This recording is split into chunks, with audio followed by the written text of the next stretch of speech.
and organized security agencies who work closely with local, regional, and national law enforcement and intelligence agencies.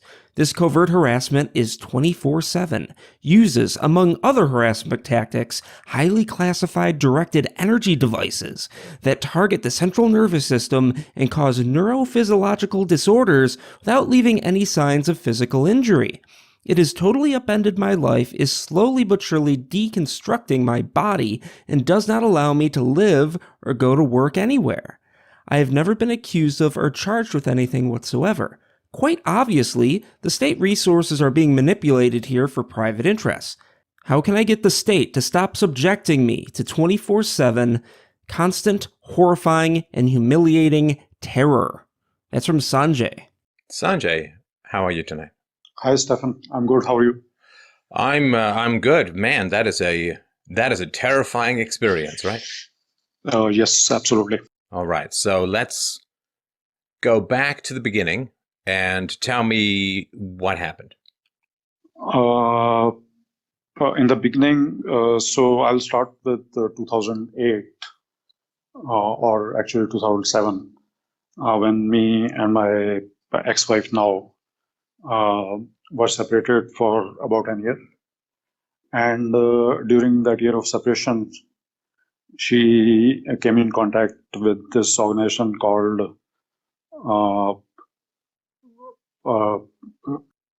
I'm sorry, I have been exposed yesterday night, and I'm having some difficulty speaking.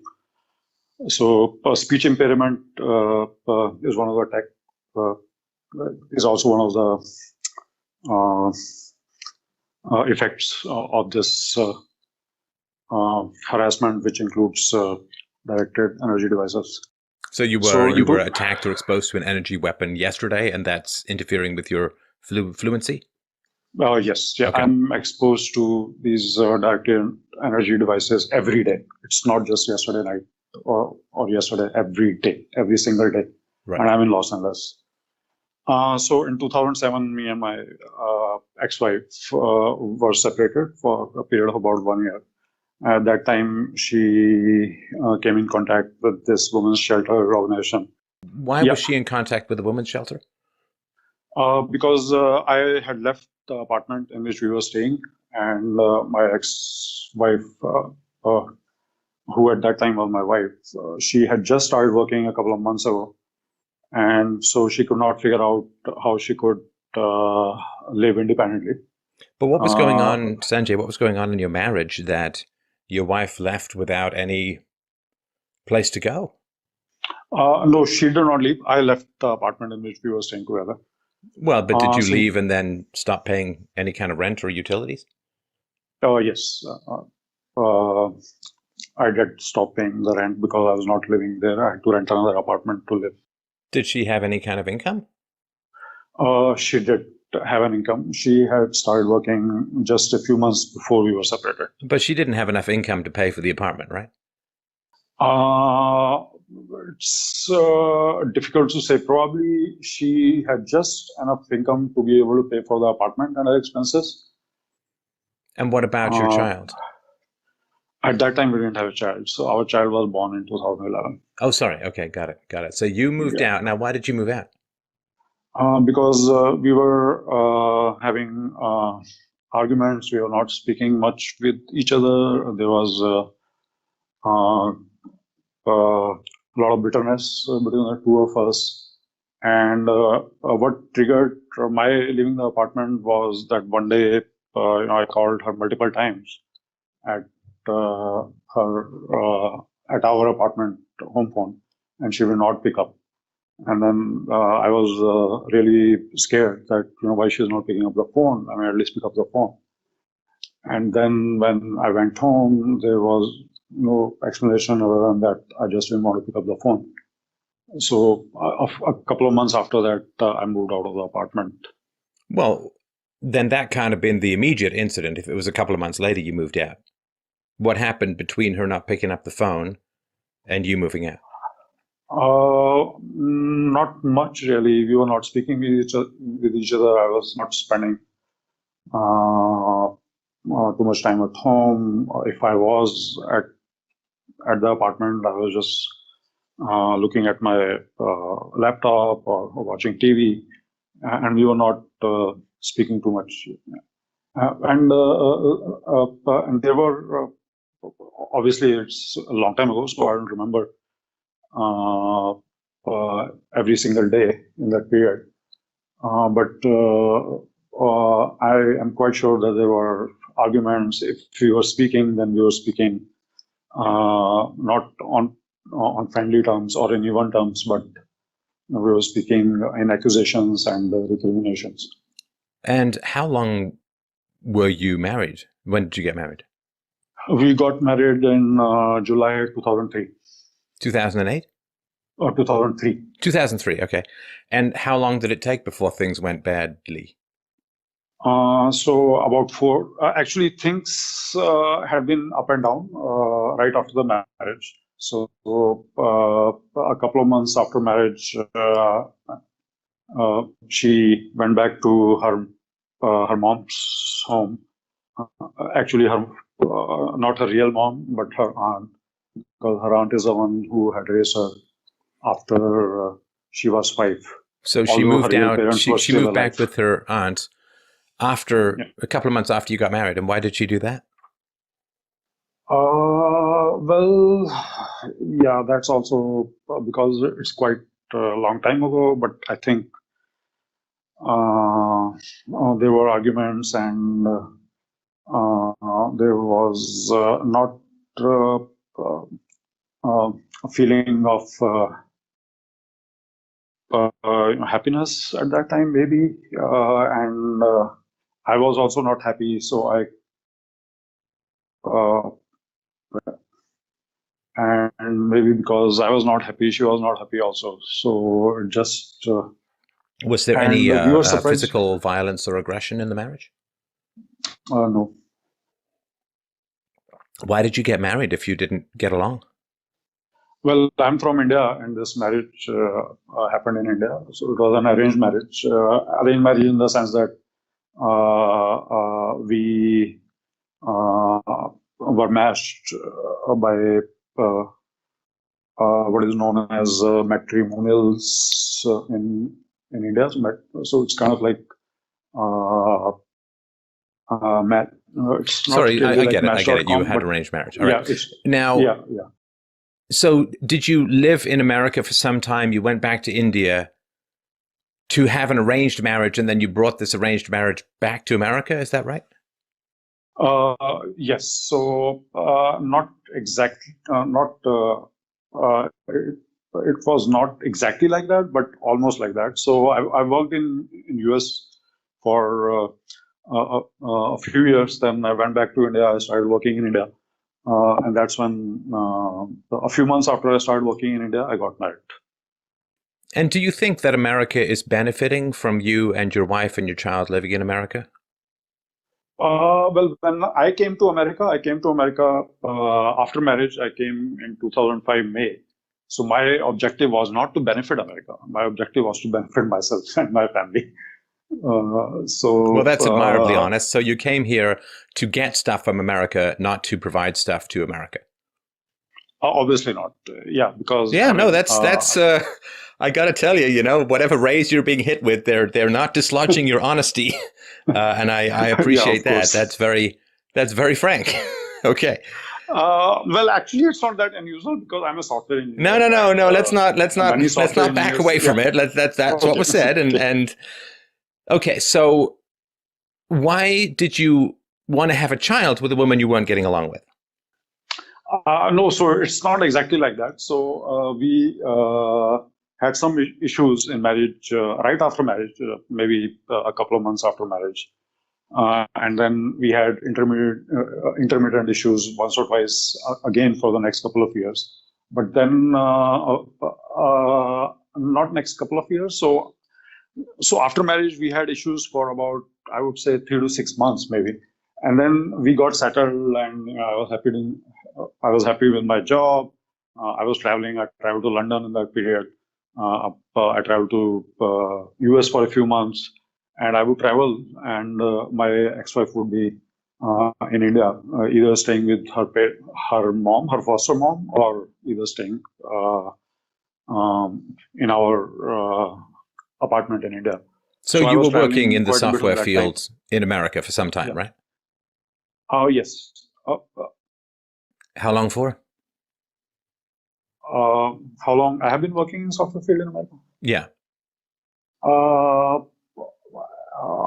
I would say 15, 16 years. No, but in America as well? In America, yeah. Actually, most of the work that I've been doing has been in America. So, yeah. So, most of the time I've been working in America after I left India. So I left India in 98, worked in America for about 4 years. Then I went back to India in 2001. No, actually 2002, and then came back to America in 2005. Right. Had your ex-wife been to America before? No, she had never. I mean, she did not even have a passport when we got married. Right. And what was her education like? Her education? She had a Bachelor of Education, and she said that she also has a Master's in Botany. In Botany? Yes. Closing that crucial botany gap in the American skill set. All right. So then your child was born in 2011, right? And you were getting along better with your wife at that point, right? Actually, it's a little bit more complicated than that. So, as I mentioned, that in 2007 we got separated, started staying separately. I'm sorry, can you say that again? So in 2007, I started staying separately in another apartment, and she went to this women's organization and started staying in a shelter that this women's organization and how is the shelter paid for by taxpayers? Yes, of course. All Excellent. the women's so you bring paid for by taxpayers. You bring your wife over to America from India, and then she ends up living in a taxpayer-funded women's shelter because your marriage is terrible. Yes, although at that time she was working. So it's not that she was not working, but she chose to live in shelter because they had other facilities there. All right. So she has a master's in botany, although I assume that the master's in botany has more to do with Indian botany than, say, American botany. She has a master's degree in botany, Sanjay, and what did she end up doing for a living in America? So her first job that she started sometime around November or December of 2007, a few months before we separated, was as an administrative assistant to the executive director. So she was a secretary? Yes. Right. And her English was good before she came, is that right? No. Did she speak English before she came to America? Not much, just a few words, I think. So how did she get a job? But did she study English, I guess, on the taxpayer's dime? Did she study English when she came to America? Yes. So when I came to US on a work permit, H-1B, in 2005 May, is when I came to America on H-1B, and I asked her to join me in 2005 June, a month after I came.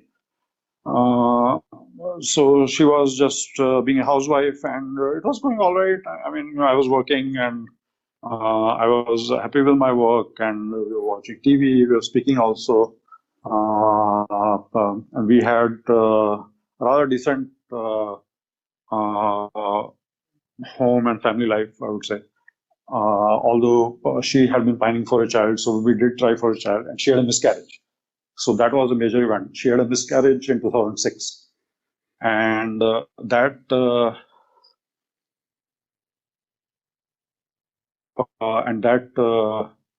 obviously affected her badly. And okay, sorry. I mean, I appreciate the information, Sanjay, but that's not what I asked. So just, fight through the energy weapon effects and just try and focus on how did she learn English to the point where she was able to be an administrative assistant? I assume that she needs to speak English to be an administrative assistant.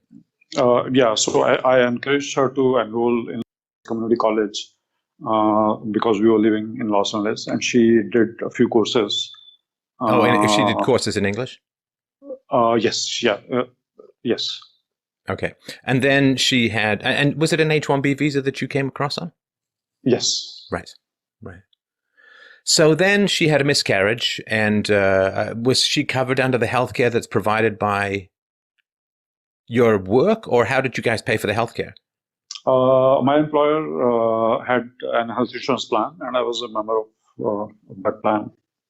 Right. So instead of hiring an American worker, you bring across your wife who doesn't speak English and then has a miscarriage. All right.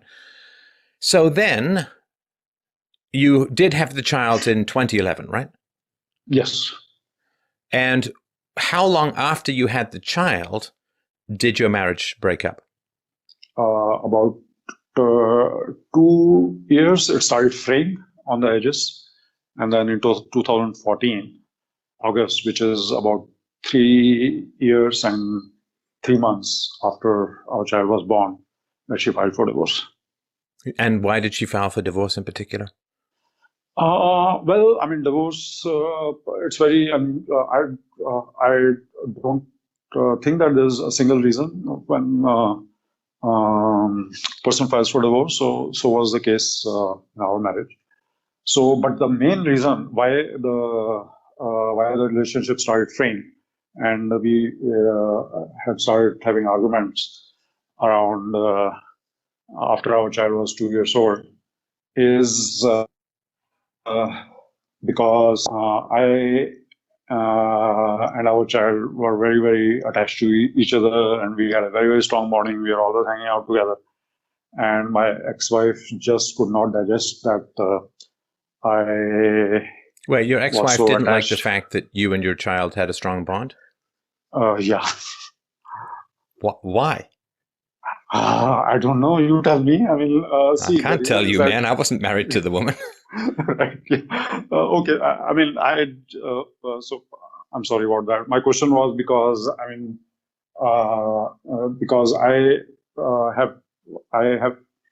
I largely have my own experience as a basis of what I. Okay, so you don't know. You don't know why your marriage split up. You don't know why you weren't getting along. Okay, I get it. Now, no, actually, I can. Yeah, I can. Well, hang on. So your wife was able to stay because your child is an American citizen being born in America. Not quite an anchor baby, but along those lines. Is that right? So if she didn't have a child and you got a divorce, wouldn't she have to go back to India? Okay, it's a little bit more complicated than that. So I had a feeling it might be. Yeah, yeah. So we came back together in 2009, around August of 2009. We came back together after a separation of about 1 year. And at that time, yes, I was still on work permit, and she wanted the child. Sorry, Sanjay. I'm just curious. So if you bring your wife over and you separate, doesn't she have to go back? I'm not sure, but I would think that might be the case. Yes. So, are you supposed to inform the immigration department that your wife and you are separated, and then she would have to go back, or did you just not tell the immigration department? Well, we were separated, but and I had actually I had filed for divorce. But then we never, or I never followed it up. I never went back to the court to ask for the judgment of divorce. So we were separated, but we were not legally divorced. So in that case, I'm not sure if well, one phone call could have sorted that out, but I guess you didn't make that phone call. You didn't find out. So then she's facing going back to India, and then she gets back together with you, has the child, which allows her to stay in America, and then she divorces you, right? Yes. Do you think any of those things might be related? Of course, they are related. So, as we see many times that women take advantage of men and they want to have a child. The man who is stable and who has income or wealth. And then once they have got a hook with which to extract the benefits or other things which they want to extract, then it's all over. And increasingly, as you have mentioned so many times, that men are becoming very, very dispensable. So, yes, of course. So then she divorced you or she separated from you. She doesn't have to leave because she's the mother to, I guess, a U.S. citizen, which is your child. And then she goes to she goes to live at the women's shelter. Is that right? No. So I think there are two events here. So one is the event in 2008, 2009 when we were separated. The other is the divorce filing in 2014. So they are separated by about 6 years. So the previous event, 2008, 2009, is when I was on an H-1B visa. But after our child was born, around early 2012, I got the green card. So in 2014, she was not dependent on her child to stay in America. Well, no, but if she wanted to leave you, she was dependent on the child, right? Not in 2014. Not in 2014, because in 2012, I got my green card through my employer. But what does that have to do with your wife's immigration status? Because when I applied for my green card, I also applied for her green card. Oh, so she got a green card too? She got a green card too. All right. Okay, got it. Okay, so then what's going on with the child custody battle? Child custody battle, again, it's complicated. It's a long story. So when the divorce was finalized in May of 2015, a couple of months before that, actually January 2015, the court had adjudicated that the custody is going to be 50% each parent. And that was the case until January of 2016. So in January 2016, I went to the police station to report harassment. To report harassment? Yeah, exactly. Because harassment started, what kind of harassment? The harassment is covert harassment. Oh, hang on. Sorry, Sanjay. I thought you meant from your ex-wife. So we'll get to the covert harassment in just a second here, but I just want to make sure I understand. So there's been this child custody battle going on. Yeah. Is she still an administrative assistant? She's a project coordinator now. Oh, okay. So how is she paying for the very expensive lawyers that can be involved in family custody battles? See, when we divorced, as part of the settlement agreement, I paid her about $75,000 in cash. And I also transferred to her retirement assets to the amount of about $50,000 in her name. So has she been using your money to pay lawyers to try and take your child away from you? Well, she has been using that money, of course, but also because, although the custody battle has been going on for the past 3 years, it's not as if we are going to the court every month. So there have been periods when I have not been able to go to the court. So, I mean, you've been also tying up the American legal system. Not so much, but yes. Custody battles are long and involved. And so that's just less court time available for Americans. I just, want everyone to understand the joys of H-1B visas and immigration and migration and so on. All right. And what's the status of that child custody battle at the moment? At the moment, I have no custody whatsoever, neither legal nor physical custody. Zero? Zero, yeah. Why? And I am paying, and I have been granted 12 hours of visitation. Sorry, I can't understand. I'm sorry. It's just a little bit of the accident. Sorry, of the accident that you have. The accent is so familiar to me. I expect to be accidentally hung up on from tech support. You said that you have zero custody, right? Zero custody. I have 0% physical custody, 0% legal custody, and I have 12 hours of supervised visitation every week. So 12 hours supervised, and so the government is paying for the supervision too, right? No, that I'm paying. Oh, you're paying for the supervision. Okay, got it. Yes. But how are you paying for these things if you're not working? Yeah, I mean, I'm draining my retirement accounts. My retirement accounts are pretty much exhausted. I'm on the last legs of any of my financial resources. I'm in debt. So I have credit card debts and but I love my child so much that, even if I have to pay $500 to see her for a few hours, I have been doing that. Right. For the last why did you lose any custody? Yeah, so that's so as I said, the court had granted 50% physical and I'm sorry, can you just say that again? Yeah, so in January 2015, the court had granted half custody, 50% custody to each of the parents. Right. But my ex-wife was never happy with that. She was always exhorting me that, oh no, you are not dropping her off to her preschool in time. You're not picking her up in time. So you should see her only on the weekends, and I should have her 5 days. But I, of course, refused because... was she right about that? Were you not dropping her off on time, or?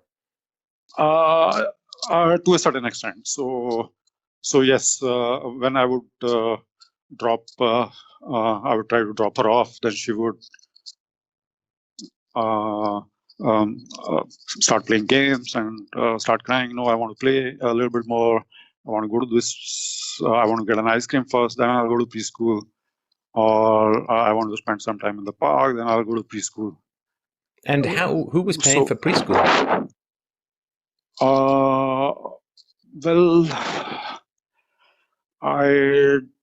For the preschool, we were paying half and half. So I was paying 50%, and my ex-wife was also paying 50%. How much was the preschool? It was $1,500 a month. Right. Okay. Right. And did your daughter like the preschool? No, she did not. Why did you? Why didn't your wife just try and stay home with her? Because she wanted to work. She liked the income. And she liked the income more than she liked her daughter, right? I would say yes. No, empirically. Yeah, empirically, if you're taking money and dumping your kid in preschool or daycare or kindergarten or whatever it is, then clearly you prefer the money to time with your daughter. Yeah, but I don't think it's only that. It's also that there also is peer pressure on mothers to work and be recognized as women who are pro-active. So, especially in California. So peer pressure is an excuse. Yes. So women fully accept that peer pressure is a good reason to do terrible things. All right. That's interesting. I wonder how when your daughter gets older and she starts succumbing to peer pressure, what your ex-wife is going to say.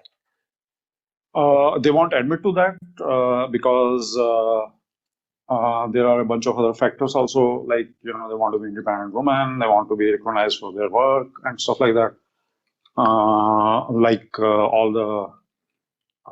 the women who are in national politics, for example, they exhort women to be independent and make career out of themselves, as all the men are. No, I get that, but women say to men, like a lot of feminists will say to men, even though women believe in this magical patriarchy, that men have to resist it and men have to not do what society says, and you got to be more sensitive. So the idea that women would use peer pressure as an excuse when they basically have been opposing it through feminism for the past 100 years or so just seems kind of funny. No, peer pressure is never an excuse for a man, but it's a perfect excuse for a woman.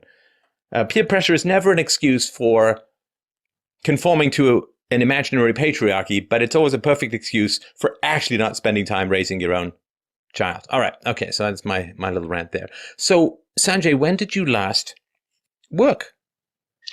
I worked last week. So I was working until last week. You've been working full time and you just lost your job last week or quit last week? I lost my job last week. Wow. And that's the job that you had throughout the time period? No, I have had many jobs. This is the job which I started in August. So it's been. But how many jobs have you had, roughly, since you came to? I mean, I guess you're working on your resume. You have some idea of this, right? Yeah, so since you came to America, how many jobs have you had? Or let's just say, take out the longest job that you have, and then how many jobs have you had? The longest job I have had is about 3 years and 9 months. Yeah. And the total number of jobs I've had is around 10. 10 jobs? 10 jobs. And last 3 years alone, I've had 4 jobs. But doesn't that make you a terrible worker? Simply because, I mean, I've run an IT department and a software coding department. Doesn't it take quite a while to get up to speed and to learn the coding practices and to understand the existing code base and to know what needs to be done? I mean, aren't you just getting up to speed before the job goes bye-bye? Maybe in some circumstances, but not always. So, for example, if you're an accomplished Java engineer, you can start contributing to the code base within 2 to 3 days. After all, the practices of software development are not very different across different organizations. So there is going to be a source code repository. I don't know. I mean, I get all of that, Sanjay, but I'm just telling you, I never would have let a coder contribute to the code base of the software that I had developed, which was being sold for hundreds of thousands of dollars. I would never have let a coder, after a couple of days, contribute to the working code base of the program. Yes, it does take, I would say, to be, in my experience, and other people's experience can be different. My experience, it does take 2 to 3 weeks before an engineer, even though an experienced engineer. So over what time frame, over what number of years have you had 10 jobs? Around 12 years. 12 years. Okay. So, yeah. And does that include the 3 years and 9 months job? Oh, yes. Yeah. Okay. So if we take that out, you've had 9 or 10 jobs over 8 years or 9 years, right? Oh, yes. Yeah. And is it true that you stay at the places for about a year or so, or some longer and some shorter? Mostly shorter. So, like, my last job was about 2 months. Before that, my job was about 6 to 7 months. 2 months? And another one before that. The one which... Wait, was it supposed to be 2 months, or was it supposed to be longer? It was supposed to be 6 months, and it was supposed to extend, depending on the project. But I lost it because I've been going through a lot of difficulty, and in the last 3 years, it has been very, very difficult to work because I'm also covertly harassed at workplace. I'm sorry, just say that last bit again. Because I also am covertly harassed at workplace. So it's very, this very covert harassment also work. Occurs at the workplace. What sort of behavior did your manager or managers see at your previous job that caused them to let you go? Like, what did you do you think, that may have been confusing to them? The behavior, not behavior, but that I was not appearing to be interested, and I was not contributing as much as I had been contributing when I started, which was only a month and a half before that. And also they did not say that I'm being fired because because they are having issues with me specifically, but they told me that they are not able to afford the cost. Well, certainly if you weren't being that productive, then they wouldn't be able to afford the cost, right? Exactly. Right. But do you think that they may have noticed any unusual behavior on your part related to the gang stalking? No. Okay. All right. Okay. So just before we get to the covert harassment, Sanjay, and I appreciate your patience as I slither through the backstory. You said, because we asked people to do this adverse childhood experience score, and you had an adverse childhood experience score of 0, which is extraordinarily unusual even for the West, and I would say virtually unheard of in India as a whole. So was that accurate, do you think? I mean, I'll go through it again, just so you have some sort of idea, right? So the list is this: verbal abuse or threats. Did you ever experience any of those as a child growing up in India?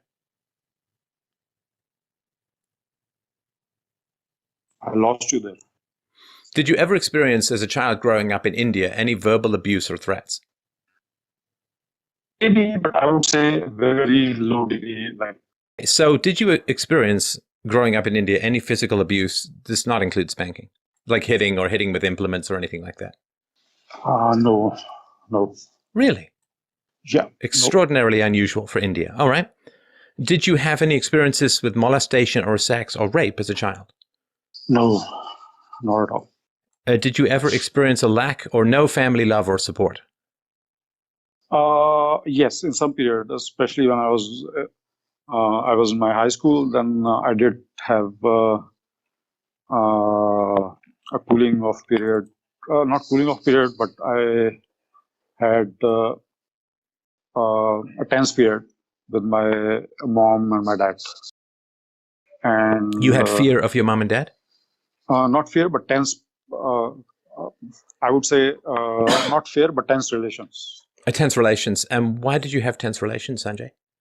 Well, because I was in my high school and I was thinking of myself as a man, as a grown-up person, and I was thinking that I'm not being accorded as much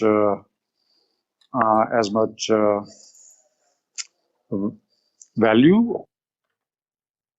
I was not being heard as much as I ought to be heard because I'm grown up and I'm smart. So there was a period which was tense. Oh, yeah. So you wanted more independence than you were getting as a teenager, is that right? Yes, that's right. All right. Now, what about, did you experience any neglect as a child growing up in India? Not enough food or dirty clothes, no protection or medical treatment? No, not at all. Were your parents divorced at all? No, they were not.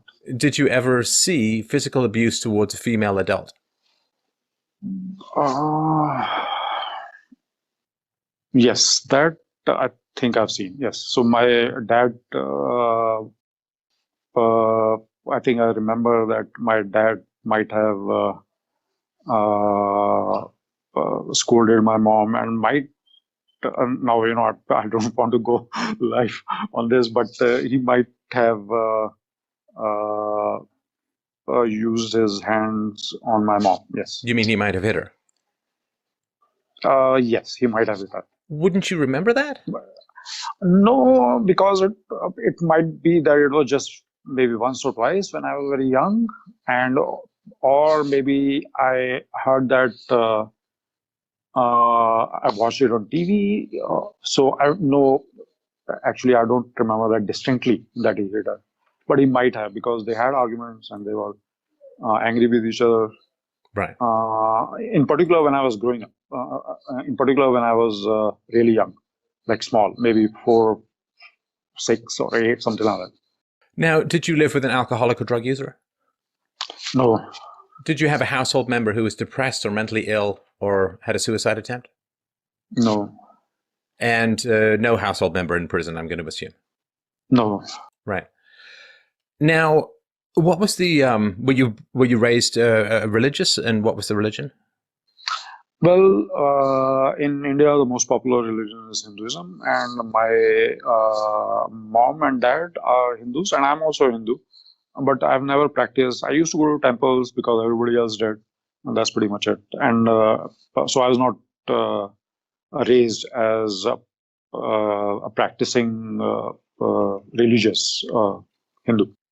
Right. Okay. All right. So I appreciate that background, and I guess now we will dig into the subject itself.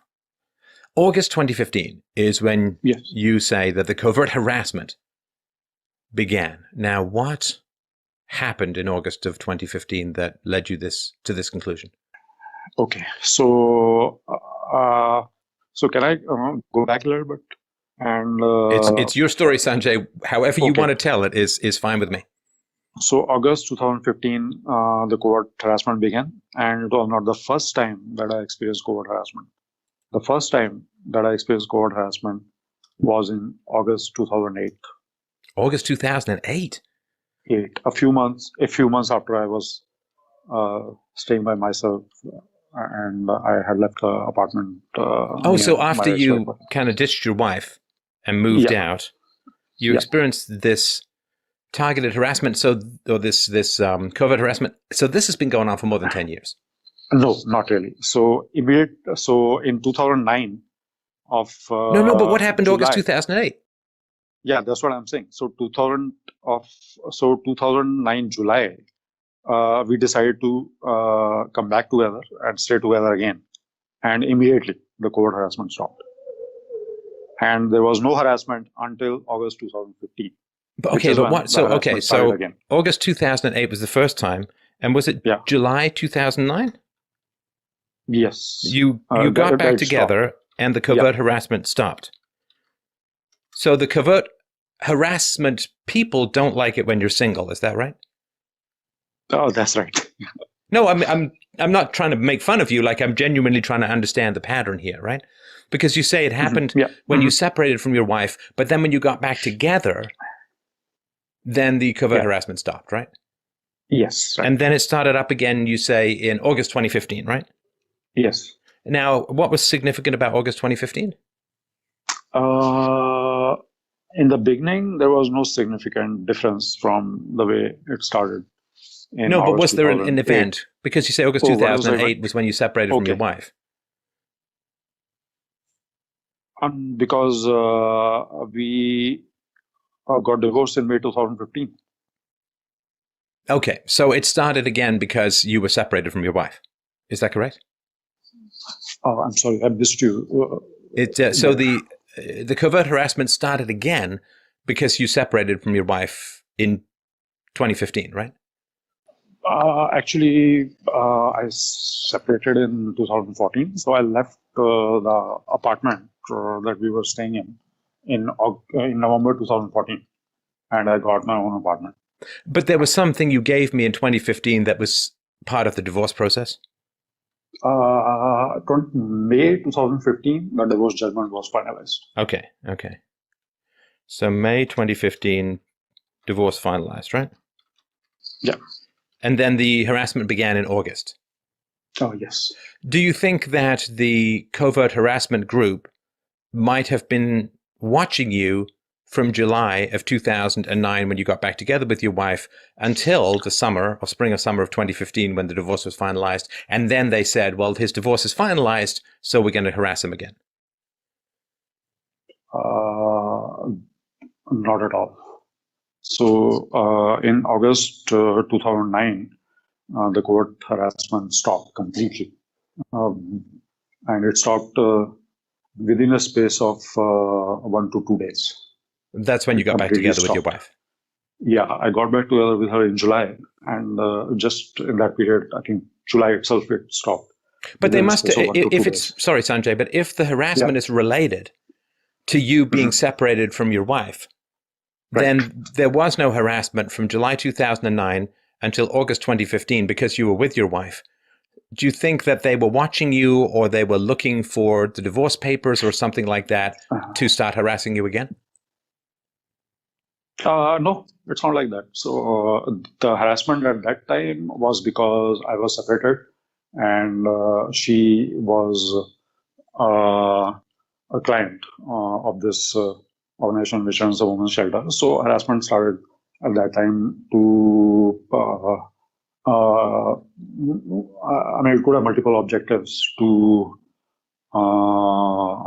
you could speculate on that. They haven't told me why they started. So it could be a punishment, or it could be to force me to come together with her in some way or the other.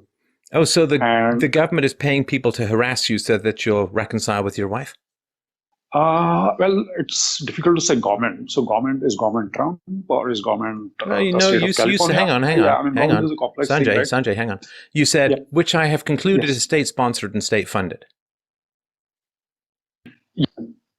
That's what you wrote. So yes, but state has multiple actors. And is state of California, is that the governor? Is that the attorney general of California? Or so there might be actors who might be able to do something like this, and they are part of the state, and they are able to authorize this. But in doing this kind of thing to a person who's never been accused or charged with anything, is it the state doing it, or is it those individual actors who are using the state authority to do that? So it's a complicated thing. Okay, now Sanjay, I just want to ask you something before we continue. Sure. So it takes a lot of courage, given what you believe, to call into a show like this. So let me ask you this: what percentage do you think it is likely that I am in fact working with these covert harassers? In other words, that they've gotten to me, they know that you're calling in, and they're sending me messages, or they've prepped me on how to talk to you. Like, what do you think that that's a likelihood? And if so, what percentage likelihood is it that I'm working with them? I have been listening to your podcast for a few weeks now, and I understand your philosophy to a certain extent, and I understand where you are coming from. Well, you don't understand it enough to know that it's not my philosophy, but all right, that's good. Couple of weeks, we're there. Okay, yeah. So I would say, and at the same time, I am a person who wants to say that anything is impossible, because after all, it's probability and statistics. So I would say, I would give, if I were to give an answer within a few seconds, I would say 1% possibility that may be the case, but 99% no. Well, because, so you said 90% no, 10% that I could be working with the covert harassers? No, 99%. 99, sorry. So, 1%. Hey, I made it into the 1%. Woo! Yeah. I'm rich. Now, do you think that they're also tracking what you do online and through computers and so on? Absolutely. Right. So they would know that you've been listening to my show, right? Right. So, I mean, if they had any idea, and also, if they can read your emails, right? You sent emails to my producer saying that you wanted to be in on this show, right? Yes. Yeah. So, absolutely. I'm not trying to get you going here. I'm just saying that in the worldview that you're bringing to this conversation, it's entirely possible that they would have gotten to me in some way, right?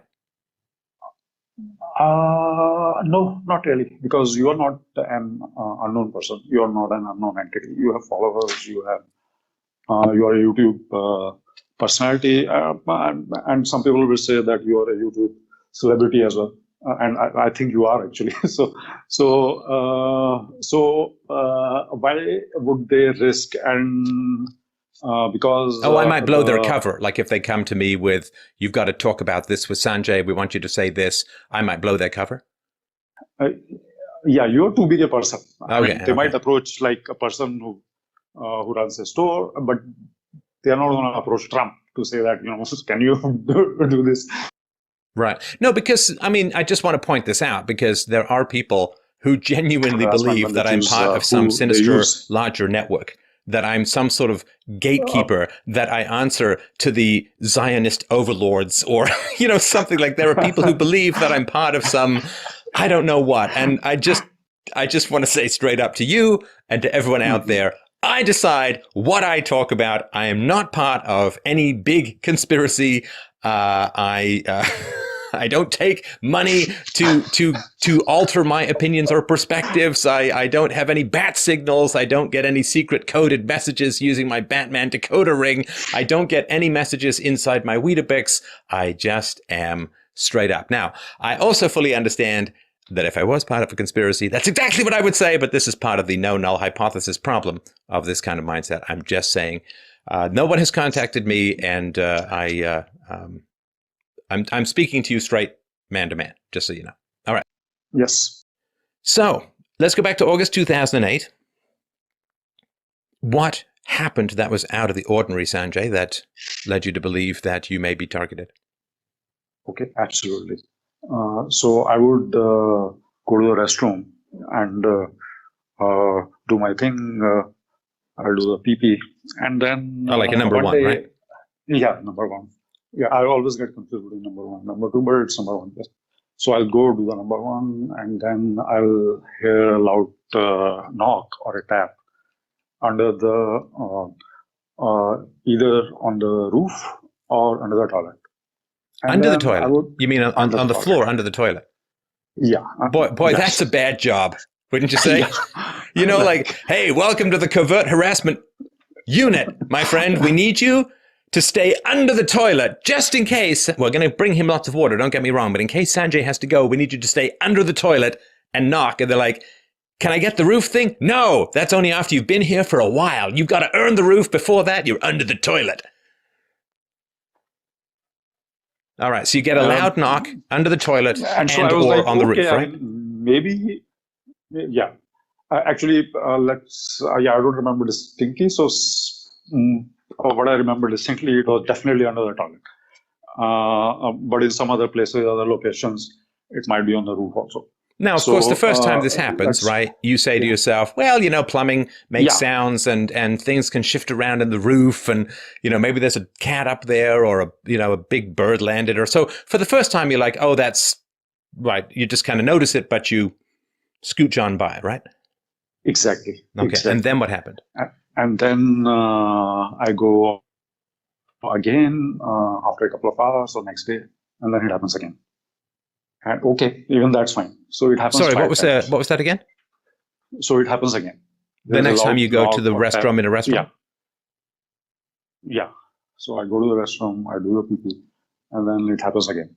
So that's also fine. It can happen 2 times. And this is, sorry to interrupt, this is the same thing. This is the knock under the toilet? Yes, yeah. Yes. And so it happens 5 times. And after it happens 10 times in a row, every time I go to the toilet, that's when I start, why is this happening? Is it my neighbor? And this is separate, a different restaurant, is that right?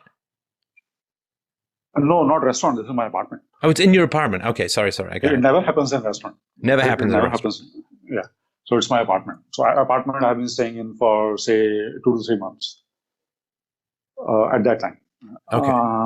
So after, say, 10 times, I started really thinking about it, that it might be my neighbor who's trying to just mess with your head or whatever, right? Yeah, exactly. And so that's the way it started. And then it goes on, and then it just becomes a routine. So sorry, it becomes what? 20 times. So it becomes a routine. So it happens every time I go to the restroom. Right. And so that is the way it started. Did you film any of this or record any of this? Yes, at that time I did. All right. Did you go to your landlord and say, there are these weird sounds coming from under my toilet? No, I did not. It's not so... I wish I could, but it's not so straightforward to go to a landlord or something like that. Because you are a man with complications. I will certainly say that. Exactly. Why can't you go to the landlord? Why I can't go to landlord? Because the landlord will come if he comes, and how would a landlord respond to that? So if a person reports, if a tenant calls the landlord and tells him that every time I go to the restroom, I hear this loud knock on the floor.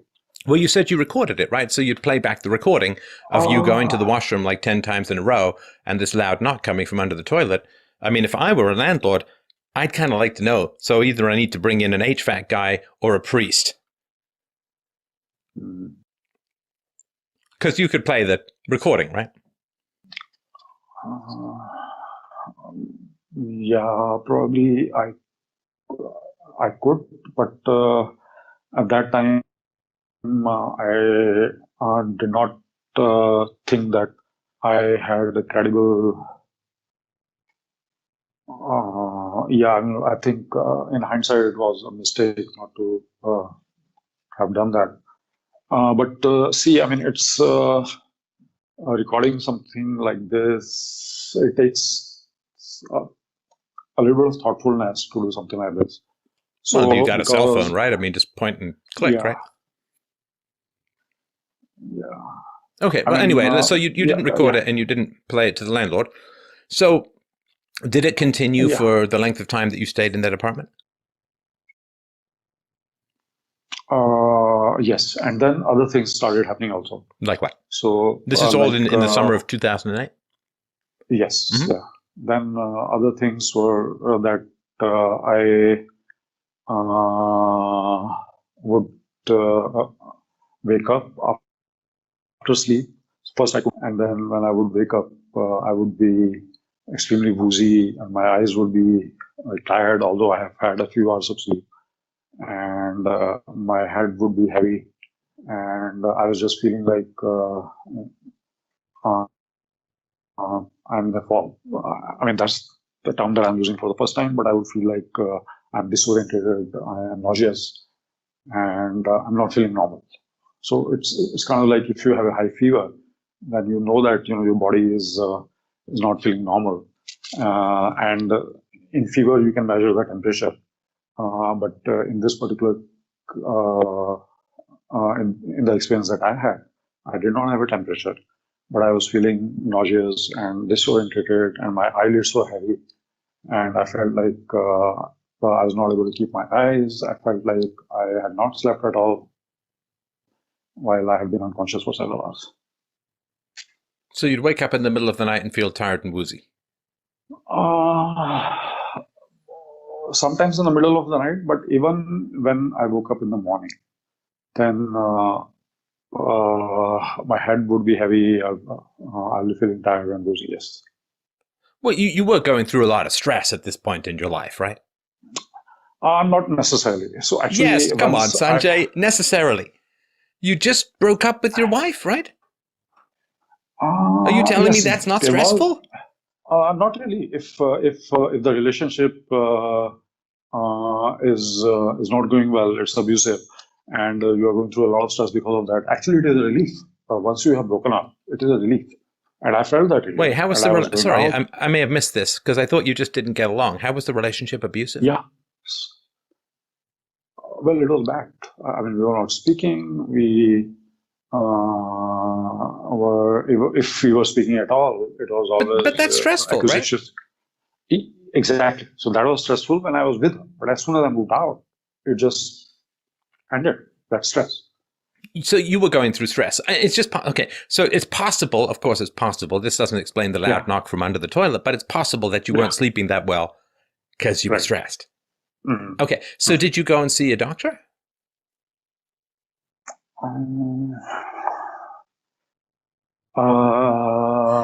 So no. Did I see a doctor? No. I don't think so. Yeah. Why at that time, no. Wouldn't you go and see a doctor? No landlord, no doctor. Why? Yeah.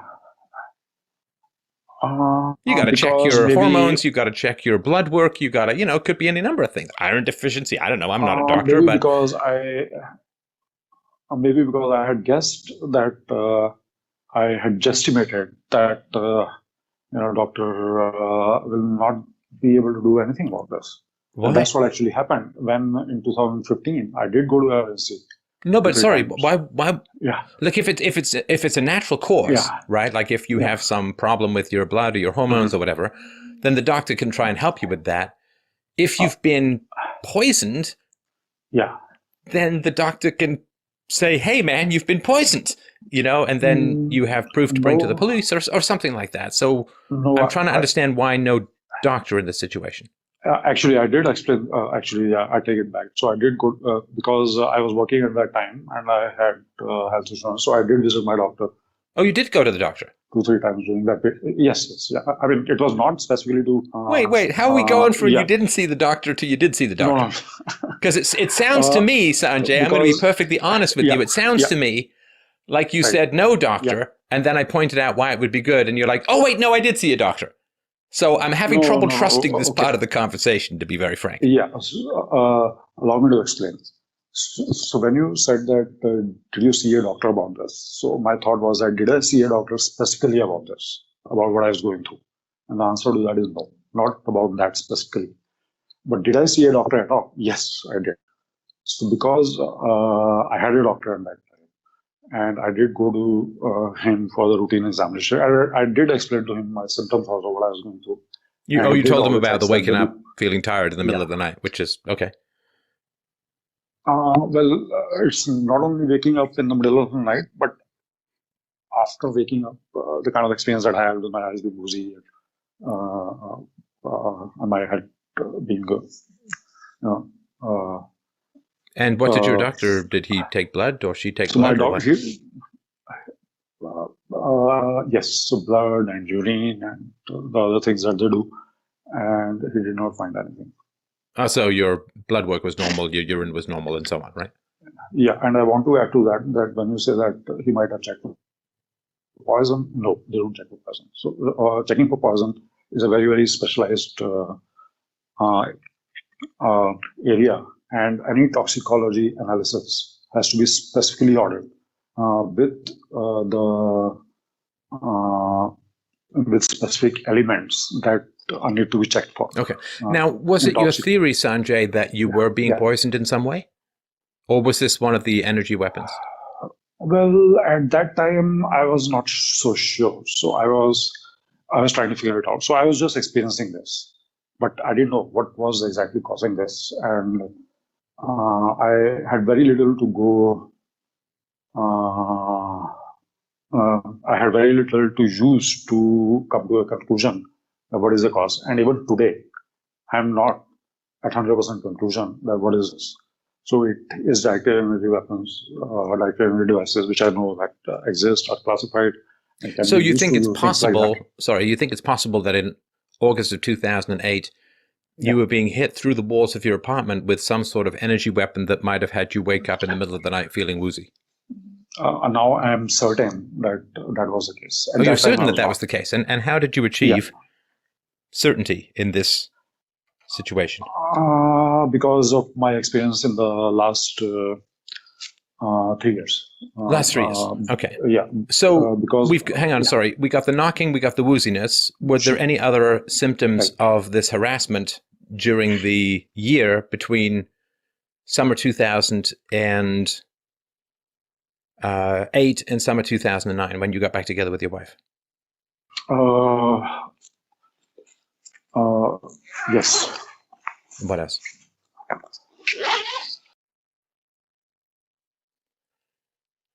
I'm always concerned when I hear unzipping and don't see any video. Oh, no. Oh, I'm sorry. You don't hear any knocking at the moment, do you? No. Okay, good.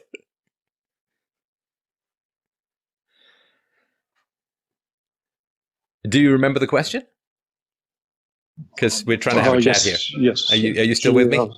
Do you need to go to the washroom? Because I can wait. Yes, I'm with. No, I had my laptop and I was making sure that I still have it. Okay, good. All right. So what else happened in 08 to 09? So when I moved to a new apartment, so in that apartment I couldn't live because of repeated noises and because my health was going down. I was feeling that okay, sorry, Sanjay. I know you got hit with a weapon yesterday. I do need you to focus and really try and concentrate on getting these words out faster, because I feel like I'm almost being hypnotized by Kaa from the Jungle Book here, okay? So just try and hit the gas here to get these words out. So you moved to a new apartment because you wanted to know if the phenomena were going to follow you, right?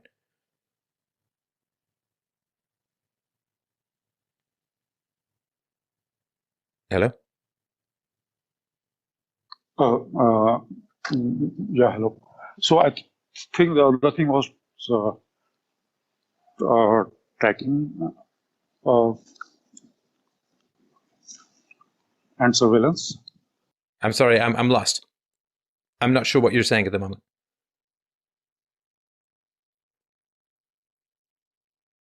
Yeah, so yeah, I'm sorry about that. So I feel like you're hitting me with a D-energy weapon. No, I'm the one who's being hit. So. Oh, are you being hit at the moment? Yes, it's 24/7, and it's always there. Do you think you can push through it, or shall we reschedule till a time when you're not being hit with the energy weapon? It's not going.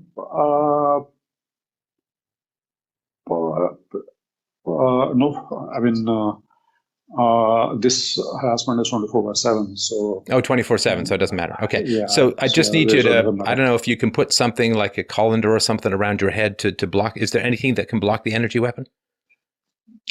Yes, there are things. There are like a concrete wall is usually able to block. Any kind of helmet or head wrap or... I have been looking around for it, but I couldn't find. They're tough to find. So you left. Now, what were the other symptoms that happened from 08 to 09? We've got the knocking on the toilet, and we've got the night wooziness. What else? Yeah. Okay, so the others, I would say symptoms, but I would say the components of the harassment. So another component, so in this harassment, there are basically three major components. One is tracking and surveillance. The second is noises. The third is directly unrelated devices. Sorry, the first one was what? Tracking and surveillance. So tracking and surveillance, noises, and then these energy weapons, right? Yes. Okay. Right. So three. And were all three deployed in 08, 09? Yes. Okay, so what happened in the new apartment that gave you a sense of the noises? Yeah, so in the new apartment also, one component was the noises. So that will be noises of cupboards. So I'll go to the kitchen and I'll wash my hand in the sink, and there will be a noise of cupboard. A noise of what? Or a noise of a cupboard or a closet. Oh, cupboard, door. Okay. Like Sixth Sense, openy, closey stuff? Yes, right. So a closet door will close. So there will be noise of that. Sanjay, I don't know much about the Hindu religion. Are there ghosts or spirits in the Hindu religion? Is it possible that you could just be haunted? Yes, there are, as in all religions, but I've never been a very religious person. Well, it doesn't mean, according to your religion, that you can't be haunted, right? Yes, but I'm far too rational a person to have any belief in that. Well, I got to tell you, that makes it, that has yet to be determined, at least according to me, just so you understand, right? I mean, according to you, yes, but according to me, I know that. Okay. I am. Okay, so you had cupboard noises in the new place. What else?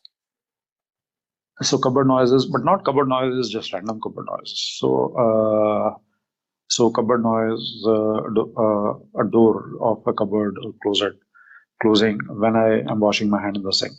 Right. And then I go again, maybe after a couple of hours, maybe next day I wash my hand in the sink in the kitchen. And then another noise like that. And how do you think these, how do you think the cupboards, were they opening and closing like you could see them? No. Wait, so you were just hearing the sounds, but the cupboards weren't opening and closing? Not in my apartment. And how do you think the sounds then were being produced? Yeah, there are multiple ways of producing sounds and noises. So one is the actual productions. For example, a car door is closed shut, then it produces a noise. Now that is one source. The other source can be that there can be a speaker which emits a noise or sound, which is that of a car door closing. So those are two main sources. Oh, so you think that there may have been a speaker with cupboard door closing sounds in your cupboards? Not in my cupboards, because I know my cupboards, because it's my apartment, so I know my cupboards. They don't have it. So either they are cupboards which are being closed in the apartment next to me, next door apartment, or they are sound producing devices which are installed somewhere in the heating or air conditioning system, HVAC, heating, ventilation, and air conditioning system. Right. Did you record these sounds as well? Yes, I did. Right. And I assume that you went to talk to your neighbors and say, are you guys opening and closing cupboard doors that are kind of loud, or what? No, I didn't. So there are multiple reasons for that. One, I was single at that time. And, wait, you were single, so you can't talk to your neighbors? I don't follow. Well, I'm also, so we are talking, at this time, we are talking about 2008. So, although I've been in the US for a few years, but still, I had hesitation in approaching my apartment manager, although I might have approached him and he might just have said that, just ignore it. Oh, you were like too shy or nervous to talk to neighbors? Also, I was not only that, but quite jittery as well, because... quite what? Also, quite jittery. So, I'm... Okay. I'm anxious jittery, and nervous at this point of time, because, it's a combination thing, as I can see now. So not just noises. So noises can only do that much damage. They can annoy a person, and they can make a person very angry also. But noises cannot make a person to be disoriented and nauseous for hours. And that happened again at nighttime or other times as well? Okay, so that's also a little bit complicated. So yes, most potent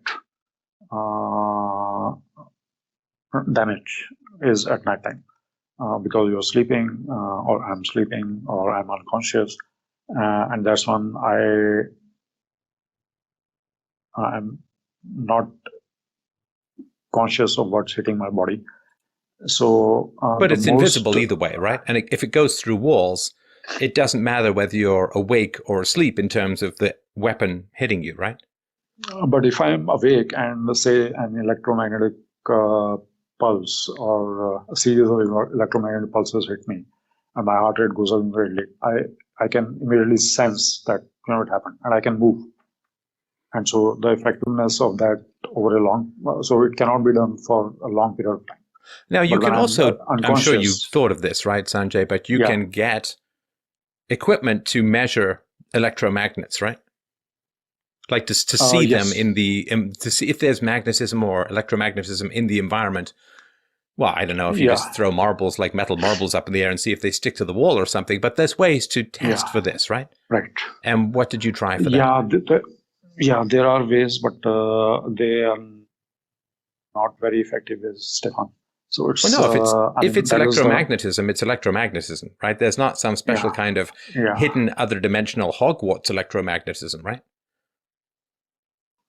No, but if you go to the store, it's not so easy to find devices which can detect electromagnetic fields over a wide range. So well, it can't be that wide a range if it's hitting you, right? They don't want to hit other people too, right? It's got to be kind of focused.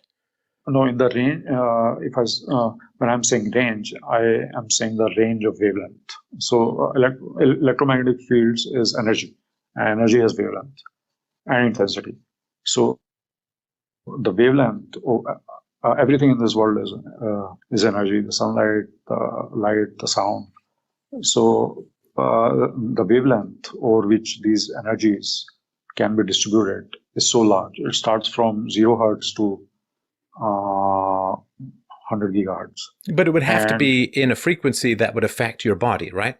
So it can't be any frequency because some frequencies wouldn't affect. It's a fairly narrow range, I would assume, that would affect your body, right? If I knew that this is a range which is affecting my body, I would be able to go and get instrument on Amazon or eBay for that specific range. Yeah. So just for those who don't know, let me just point out something here. Yeah. On Amazon for $39.95. Mm-hmm. And I guess the price of one single AAA alkaline battery, which is actually included, so you don't even have to do that, right? Yeah. So you can get an electrosensor electromagnetic field detector. Yeah. It comes with a whole kit and so on. And that's good. It's got it's got a lot of 5-star ratings, a couple of ones that are lower. So it's $40. Now, this does 50 to 60 hertz. I'm sure you can get ones that do different, but there are electromagnetic field detectors available for a small amount of money.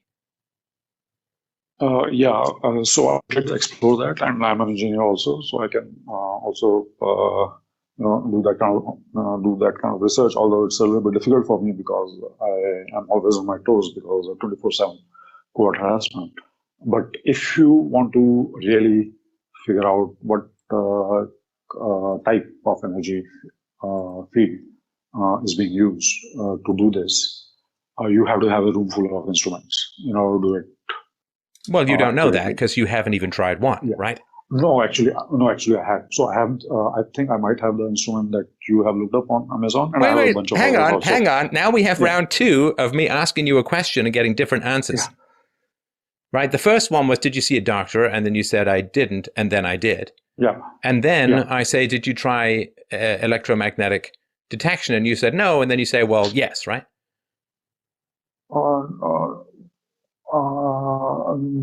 No, I mean, I can't contradict that because I have been having these devices for the last 2-3 years. So I have 3 or 4 devices which I've used over different periods. And have they found anything? Well, I mean, again, it's a little complicated because I'm not an electromagnetic. I'm not an electrical engineer or an electronics engineer. Sanjay. Okay. So hang on a sec. I need you to just take a pause here because clearly you've been online and you've talked to people. You didn't come up with gang stalking or covert harassment all on your own because it's a phenomenon on the internet, right? So people feel that believe that they're being stalked or harassed in this kind of way. And so there is a collective Borg brain or a hive mind that you can ask, how do you detect these weapons, right? And they will tell you, oh, listen, I'm sure someone with a lot of resources, maybe even a lab, has been targeted in this way. And what they do is they say, oh, I've scanned the whole thing, and here's the frequency that they're using. And so the idea that you're starting completely from scratch when there are a lot of people out there who believe that they're being harassed in this kind of way, who can ask each other. And this has been going on for decades, for a lot of time, right? Certainly for you, the first time was a decade ago, more than a decade ago now, I suppose. It's September 2018. And so there are other people out there who have spent a lot of resources, a lot of time, and a lot of years trying to detect these directed energy devices, right? Not really. Again, it's not that straightforward. So it's not what? So it's not that straightforward. It's a little bit more complicated than that. Oh, it's more complicated. So, yes. Okay. Yeah. So the thing is that there is on the internet there are hundreds of websites which speak about covert harassment, targeted individuals, gang stalking. But many of these websites are just spreading misinformation. They are not giving specific information. So they're crazy in general. Well, no, I can't conclude that because I don't know who created that website. But what I can say from my personal experience, because I know what I'm going through, I know what the truth is as far as I'm concerned. So many of these websites actually seem to be operated by these very harassment agencies. So the covert harassment people set up websites complaining about covert harassment? Yes, complaining and spreading misinformation, and thereby the intention is to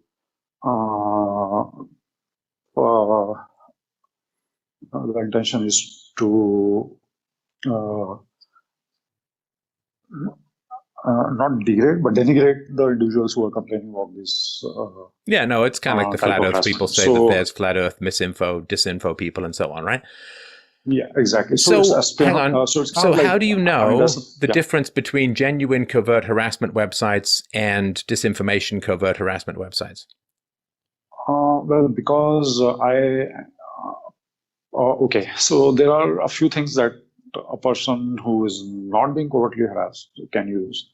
Like if it is a very polished website and it speaks about the injustice of it, it speaks about the evil of it, but does not give any specific information that, how you can avoid it, what exactly it is. But have you found anyone who can reliably tell you how to avoid it? I mean, I assume you're calling to me, Sanjay, because you haven't found anyone who can help you to avoid it. Exactly. Right. So saying, well, it's not real if they don't tell you how to avoid it, while at the same time saying no one knows how to avoid it, that doesn't make sense. And I'm simply holding you to your own standard where you say you're too rational to believe in ghosts, right? You understand that there's no disproof there, right? No, I didn't understand your point there. Oh, sure. So if you say, well, it's not a real covert harassment website if it doesn't tell you how to avoid it, while at the same time saying you've never found anyone who knows how to avoid it, then none of them can be real websites, right? Okay. I think you have a very good point there. What I also wanted to say that they will not specifically talk about what exactly constitutes covert harassment. So although the website is polished, a lot of time has been spent, but they usually avoid speaking about what are the components. So they will be speaking more about the feelings, like, injustice of it, the evil of it, and the government is involved in it, the government is doing it, and security agencies are doing it, but they don't specifically speak about what are the components. And this, in my personal experience, this covert harassment is very, very comprehensive, highly professional, highly organized. It's a comprehensive harassment regime, which consists of more than 30, 40 types of harassments with different more than 30, 40 types of techniques, which include noises and direct energy devices. And it's a very, very comprehensive regime. And so none of the websites actually speak about that. Most of the websites speak about how hard their life has become, or how harmful this is, and how evil it is, and how government is involved, but they don't talk about the specifics. All right. So Sanjay, what's happened over the last couple of years? Yeah, last couple of years, a bunch of things have happened. So we are in September 2018. September 2016 will make it a couple of years. So in January 2016, I went to the police to report covert harassment, and at a police station in Los Angeles. And they just, the police, I didn't know that it's a very, very bad idea to go to police for anything at that time. Because unfortunately, the image that is created about the police is that it's there to serve you, it's there to help you. So I got bamboozled, I got... but you understand it's tough for the police when you go and say, I have noises under my toilet and cupboard sounds, and I'm woozy.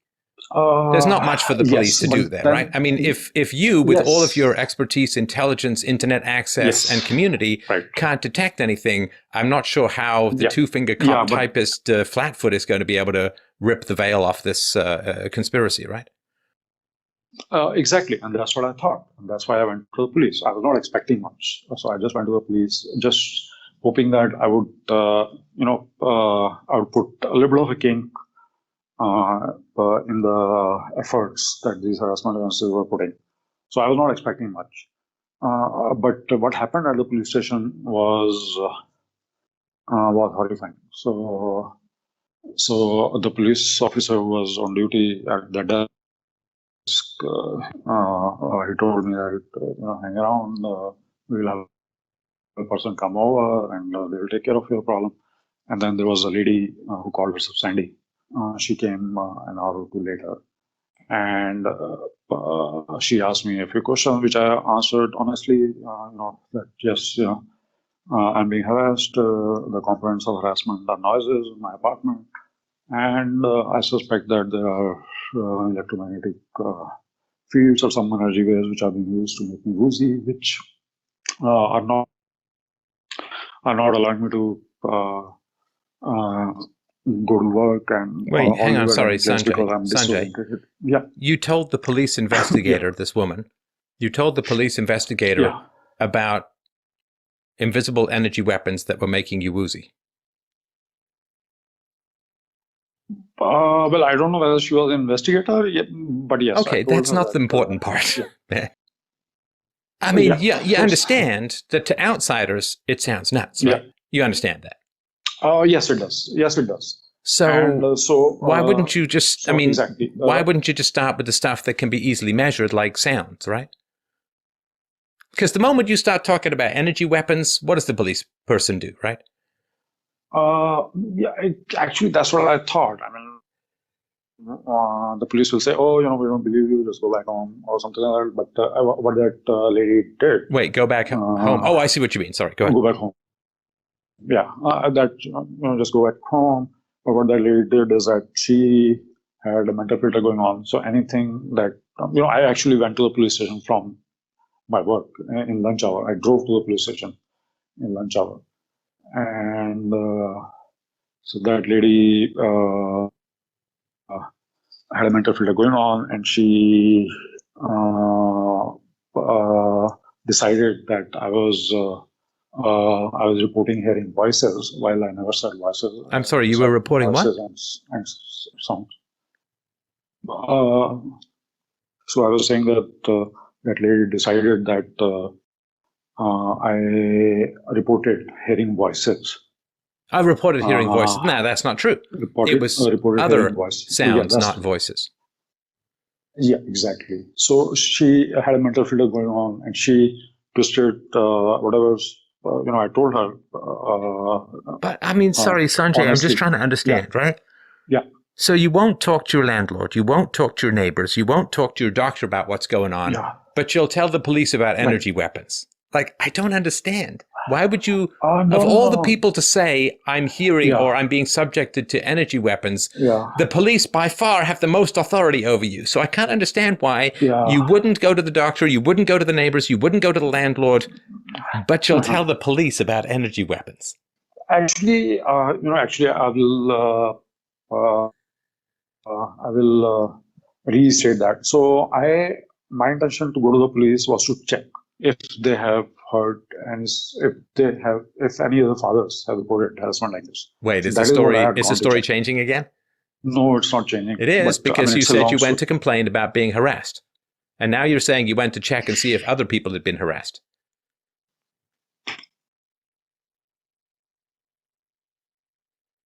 See, when I point out a trouble with your story, you change the story. Right. Well, it's a complicated matter. There are so many No. Contradictions are not complicated, Sanjay. Contradictions. You understand I'm trying to help you, right? Well, I of course I do. Okay, so look, listen, just so you understand, because I don't want this to get combative. I mean, it might, which is not the end of the world, but if I could free you from this belief and you could have a happier, safer life, that would be good, right? Because you have for sure wondered if you're crazy, right? Not this time, but in 2008, probably I did, because I was wait. You've never seriously looked in the mirror and said, maybe my belief is mistaken, maybe I'm misinterpreting things, maybe I'm having auditory hallucinations, which can happen, maybe I'm stressed. And you have never said to yourself that maybe I have a mistaken belief about covert harassment? Not once. Since August 2015, not once. This is 3 years. So what's the proof? Not a single time. What's the proof? Because you understand, from the outside, the more extraordinary the claim, the more extraordinary the proof that is required, right? Proof, I understand, So let me ask you this. Have you been back to India since 2008? Yes. When did you last go back to India? When did I last go to India? I was last in India this year in May. Okay. Did any of these occurrences happen in India? Yes. Oh, so they followed you to India too? Yes. See, now that's an indication that the story doesn't hold together very well. Not really. I mean, I don't think of it that way, but let me... A little bit. Yeah. You have to admit, just a tiny bit, right? Of course, yeah, I admit that. But the explanation for that is that the harassment agencies or the harassment apparatus, which is able to do this, is not only just highly professional and organized, but also it is large. No, they've got international reach. But let me ask you this. You say one explanation. Hang on a sec. So you say one explanation as to why they're still bothering you in India is that they have international reach. Is there any other possible explanation as to why you had these experiences in India? There is no other explanation. Yeah, there is. There really is. Okay. If I'm thinking, if you're thinking of the explanation that I'm thinking you're thinking, then that explanation does not hold in my experience. There is another explanation. You may not agree with it, but there is another explanation. Okay. Right? You understand, right? Yeah. I'm not saying you have to agree with it, but the only explanation for what you're experiencing is not just massive state-sponsored international covert harassment, right? That's one explanation, and it's an extraordinary claim. There are other explanations that are less extraordinary, but are personally more difficult, like emotionally. Not only, no, actually personally, emotionally, maybe even if one person, I think person might be able to handle it. But my answer to that is they are equally unverifiable. So no, but but this goes back. Hang on. So this goes back to something as simple as the simplest explanation is usually the most probable, right? So if you have two non-falsifiable hypotheses as to why this stuff is happening or you're experiencing this stuff, right? You understand that the simplest explanation is usually the best, right? Or usually the true one. I'm sorry, if you can repeat that, please.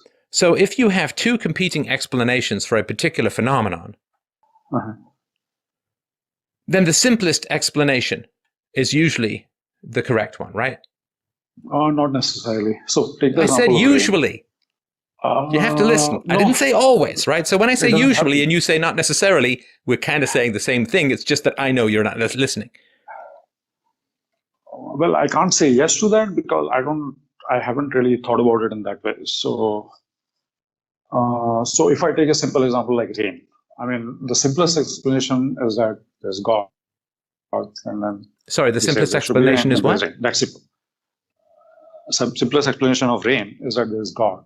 And then God says, oh, I want to have the rain, and he starts the rain, and there's rain. So that's simple. But the real explanation, which we know now because of our understanding of atmospheric sciences. No, but God is not a simple explanation. Far more complicated. No, God is not a simple explanation at all. Because the simplest explanation is just material forces and energies working on each other. The most complicated explanation is some omniscient, all-powerful, incomprehensible being is waving his magic wand and making the water droplets do this or that based upon his own particular whims. That's an incredibly complicated explanation. Yes, in 2018, you can say that because you're in Canada and you have had education. But even in 2018, in some, say, rural area, the simplest explanation would be that it's God, because the complicated explanation, the real explanation, is so complex. And even the complicated explanation, even in the example of rain. Okay, I don't want to have a philosophical conversation about rain. I want to get back to you. Hang on. I don't want, because you're going to try and draw me into abstractions to try and get me away from what's going on with you. So my question remains, Sanjay. Yeah. Well, before we get to that, what happened with the policewoman? Right. So she wrote a report that... that you're hearing voices. I'm hearing voices, I'm hallucinating, so I should be confined to a mental health facility or a psychiatric facility. So now, was this shocking to you? It was very shocking. It was shocking to you that you go to the police and you say that you're being targeted by sinister, shadowy forces you can't prove, that you're hearing auditory hallucinations, and you believe that invisible energy weapons are coming through the walls and making you woozy when you wake up at night. Yes. You're really shocked that the police would interpret that as signs of potential mental illness. Yes, it was shocking to me. I mean, but why? I was going to work. Why would that be shocking to you? I did not have that understanding of authorities or police at that time. So no, this is not an understanding of the police, although that helps. I mean, but you understand if someone came to you in 1998, right? Like, let's go back to Sanjay of 20 years ago, right? Somebody comes to you in 1998 and says, people are hiding under my toilet making knocking sounds. People are installing sound devices in the HVAC system to simulate the closing of cupboard doors just to bother me, and there are invisible energy weapons that are making me woozy. We're going back to Sanjay 20 years ago. What would you say to that person? I mean, it's difficult for me to be objective about this because I get it. I obviously, It's an exercise in imagination. Right, yeah. Well, I mean, even if I'm an imaginative person, but my personal experience is so direct and so obvious. No, but if you had not experienced what you experienced, right? Because here's the challenge: is that this is isolating you enormously, right? And so you need to try and see it from somebody else's point of view. Now, you were unable to see it from the police's point of view, because otherwise you wouldn't have gone to them, right? Because that's not what you wanted. You are making it sound like I should have been, but I don't agree with that because, I mean, if you look at the image that the police have in the media, in the mainstream media, and overall, I mean, it's a very different image than what actually it is. And no, I'm pretty sure. No, no, Sanjay. Yeah, I've never seen somebody saying what you're saying, and the police saying, "Yeah, sounds great. We'll start investigating the HVAC system." Well, maybe I've never heard that also. But if you go through the news carefully, then HVAC systems are very commonly used by the countries for espionage on other countries. For example, in Boeing 737, which was sold to China, they had found HVAC system in the plane riddled with auditory sensors and other sensors. And, sure, spy planes have sensors. Yeah. I get that. I get that. But you are not a Boeing 737 that's being sold to China. All right. So what happened with the police when they said that they wanted to confine you? What happened?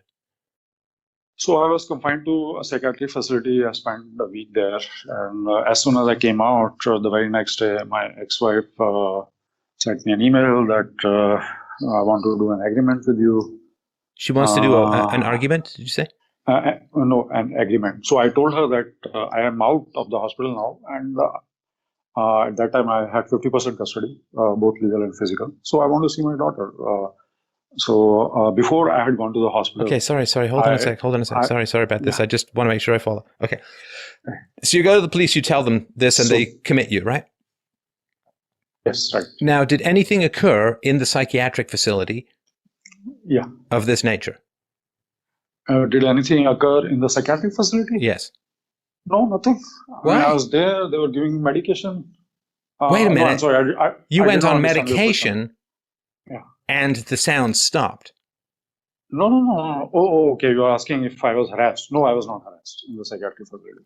So, but why, if you could be harassed in India, which is half a world away, why would you not be harassed in the psychiatric facility? Exactly. No, don't say exactly that explains anything. I really, really want to know. Why were you not harassed in the psychiatric facility?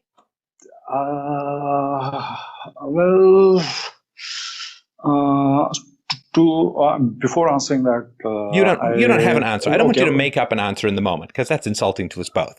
No, you don't have an answer as to why you were that, not harassed in the psychiatric facility, right? See, my answer to that is I'm not privy to what are the techniques and what is the exact harassment regime. Were you put on medication in the psychiatric facility? Yes, I had medication. And were you given therapy? Not individual therapy, but we had group sessions once a day, I think. And did they recommend that you stay on medication after you left the psychiatric facility? Yes, they did. And did you stay on medication? No, I did not. You did not? Okay.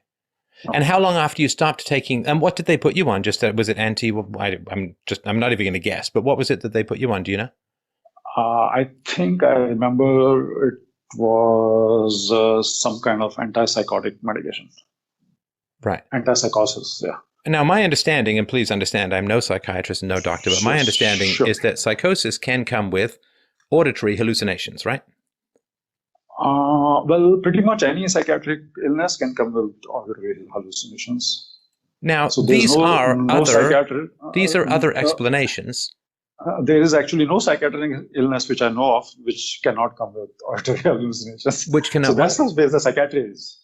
So there is probably no psychiatric condition which cannot be accompanied with auditory hallucinations. So that's the way the psychiatry is. Psychiatry is not a science. Well, no, I think things like anxiety and so on they don't necessarily come with auditory hallucinations. Those are feelings.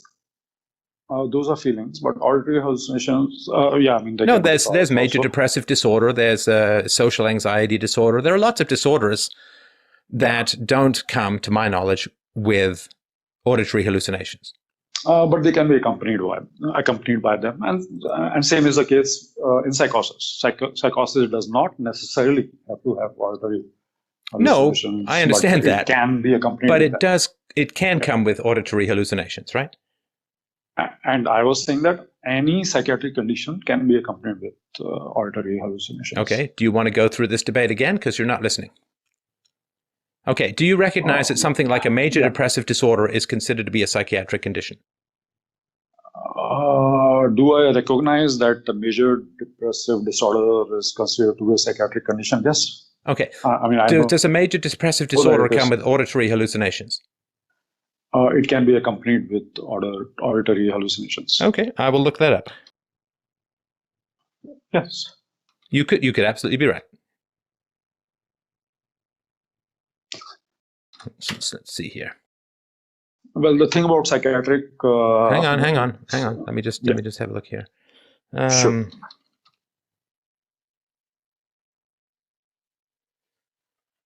You see here, let's see here.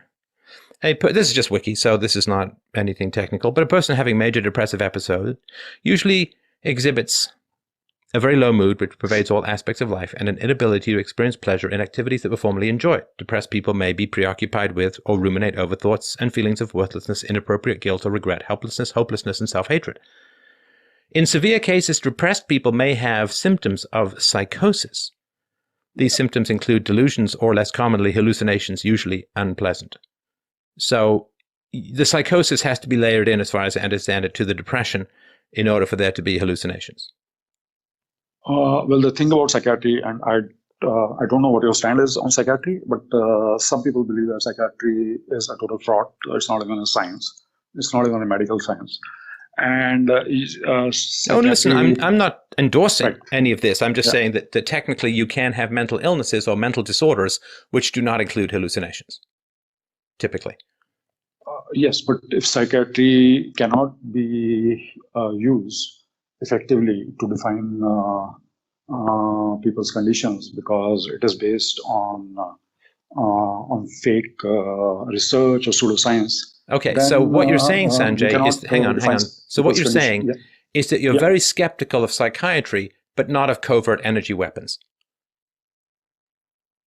I am very, very skeptical of psychiatry. I think it's a fraud, and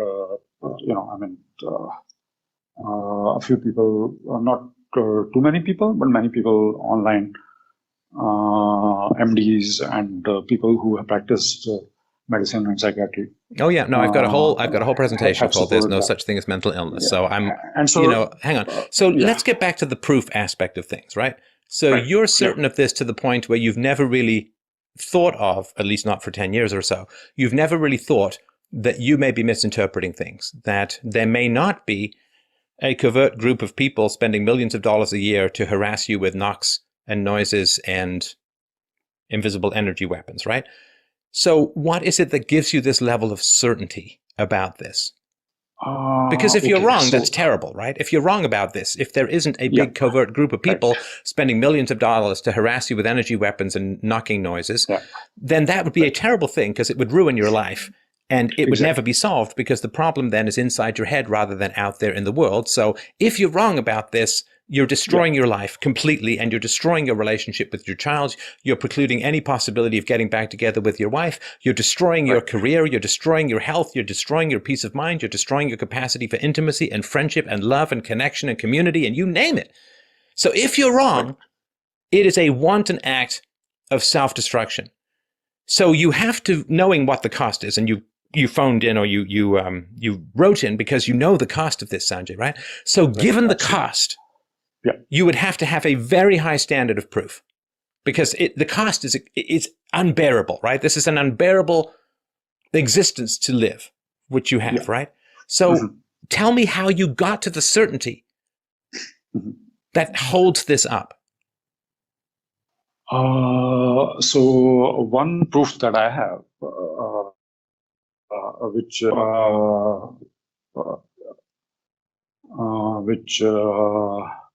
is why I am certain in my beliefs, is that when I am able to evade harassment, then I feel totally different. So, for example, in 2009, when me and my ex-wife got together and we had patched up, the harassment immediately stopped. After that, there were no such noises,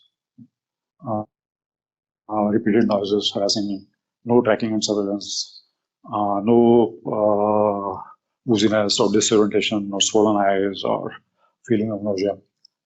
So that was one. And then in the past 3 years, there have been many times because I've been constantly on my toes trying to evade this harassment. So I am changing my places. I'm changing where I sleep. Sometimes I sleep in my car.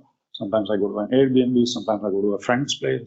So many times when I'm successfully able to be in a secure place where it's not possible for or the harassment agencies are not able to expose me to the noises or direct energy devices.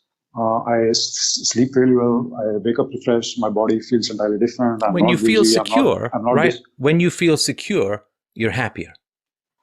No, it's the other way around. So I go to some new place and I don't know if I'm secure here or not, because it's covert. So it's not announced to me that, we are going to expose you. It's not announced. So only the next day I'm able to tell whether these agencies were able to expose me or not. So I don't know before fact that I'm secure. Okay, let me ask you this, Sanjay. Yeah. Has it occurred for you that other people are in the room when this knocking or these sounds occur? And what do they do? Yeah, so Stefan, I would request you to think of this also as a psychological form of terror. So I'm sorry, a psychological form of what? Psychological form of terror and harassment. So there's a very significant psychological component here in this harassment. Are you going to? So I just want to cut it short because we've been talking for over 2 hours. So I don't want to mean the whole conversation, but so you're going to tell me that no one else has heard these sounds because it's more torturous for you if they don't. No, they have heard. They have heard. Oh, they've heard the sounds. Yes. Who's heard the sounds? For example, my roommates, I've stayed with my relatives or brothers. I've stayed with. Your relatives in India, say? Yes. So actually, yeah, I wanted to. So I've been to India multiple times between 2000. Okay, so I don't need the whole background. So other people have heard these sounds. Are they also getting hit with the energy weapons? No, they are not. So how do the energy weapons just hit you? If they're through a wall, how do they know where you are? Well, I mean, that is a couple of things. So first, they have to pinpoint the location of the target, which is me. And then they have to be able to target the energy device on me. So that's two different things. And there are ways and means that can be done. There is science, there is technology around. Now it's not in the public domains. So it's just science and technology is your answer. That's true. That's not an answer. Okay. So here's the fundamental question. Why are they doing this? What is to be gained, right? Because the government, let's say that they're spending $2 million a year on this kind of harassment. I mean, they got to fly people all over the world, depending on where you are. They've got to track you with giant energy beam weapons that only hit you and not your friends or whatever. So they're spending $2 million. So $2 million is coming into some government department, and they're spending it to target you every year, rather than keep that money for themselves or use it to buy hamburgers or whatever it is, right? Go to some conference somewhere in Hawaii. Right. Why are they spending this money? Why are they expending these resources to annoy you and debilitate you? Because Stefan, that's not the way it works. So why there are wars? Why there are trillions of dollars spent on wars? Why don't they keep the money to themselves? No, it's not the way it works. So there are agencies, there are personnel, there are organizations, there are corporations who, if it is a highly professional and organized network which has international affiliates, and they can do it international. So it's kind of like espionage and counter-espionage. Okay, I need you to focus on the answer, Sanjay.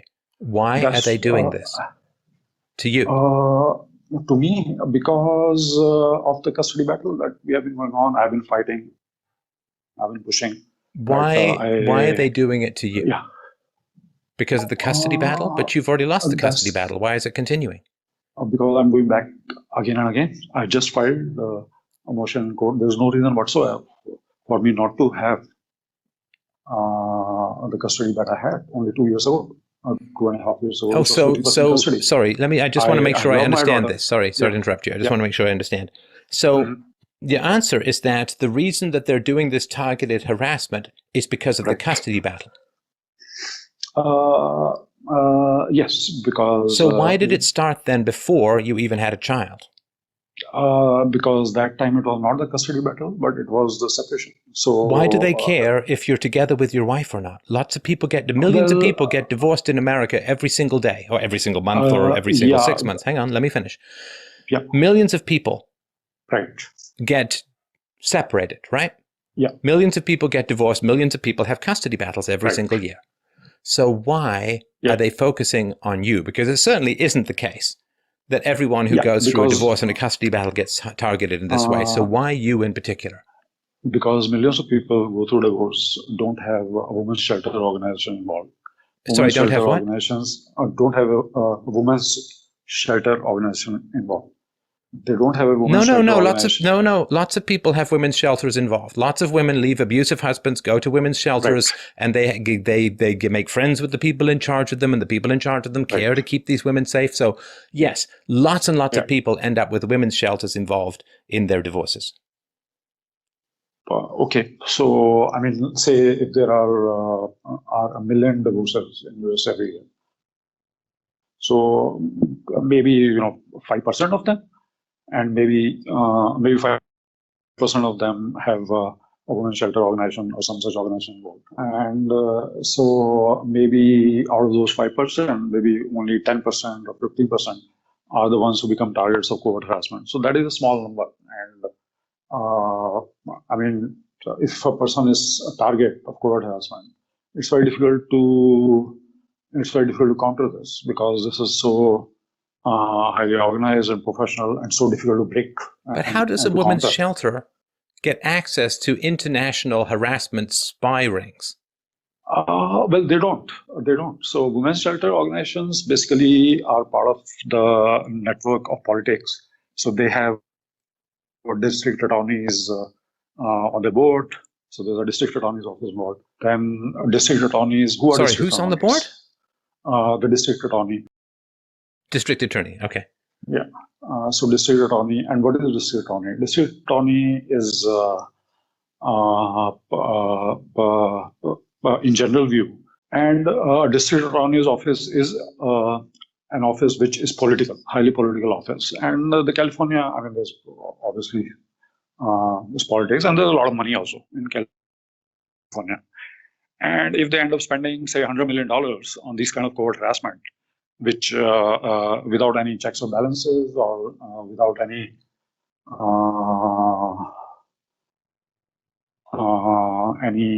scrutiny, then, I mean, who cares? California has like $1 trillion budget a year. And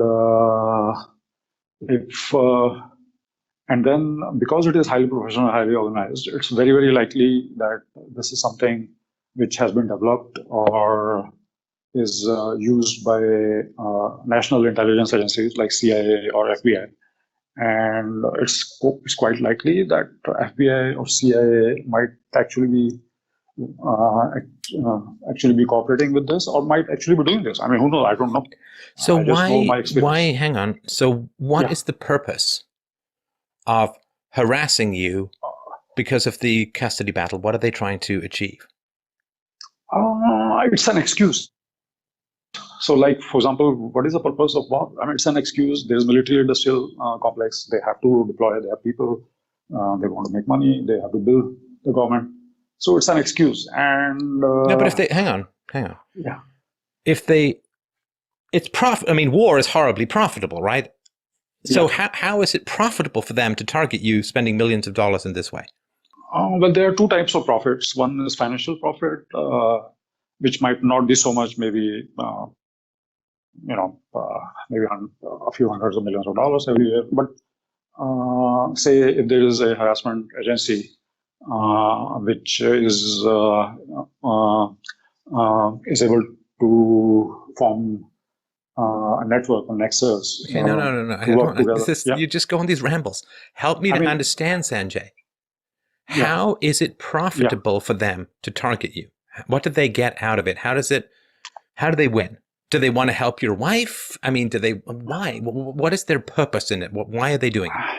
I mean, they obviously, ostensible purpose is that my ex-wife wants to keep me. Wants to keep you away from your child, right? Exactly. Okay, but there's lots of ex-wives who want to keep husbands away, or ex-husbands away from their children. Yeah. Why does she get the super spy agency working on her behalf? Why?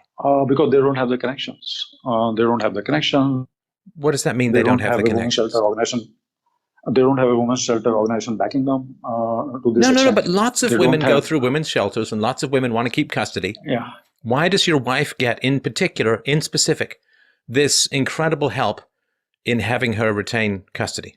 Now, the assumption is that nobody else is getting, and that assumption is not true strictly, because I know at least one person who has gone through this harassment, and there are online. You can see that there are like hundreds of people speaking about it, and they can't do anything about it. And okay, so you're not answering my question, which means to me that I'm doing something useful. I don't know. I mean, why you don't know? See, just tell me you don't know.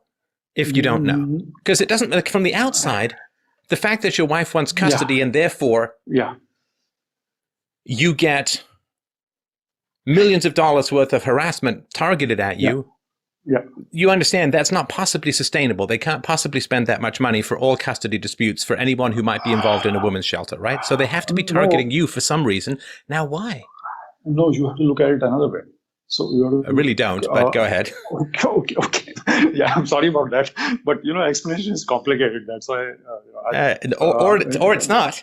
It's one other possibility. It's possible. I won't rule out that possibility, but I'm also not 100% certain about this. They have not informed me.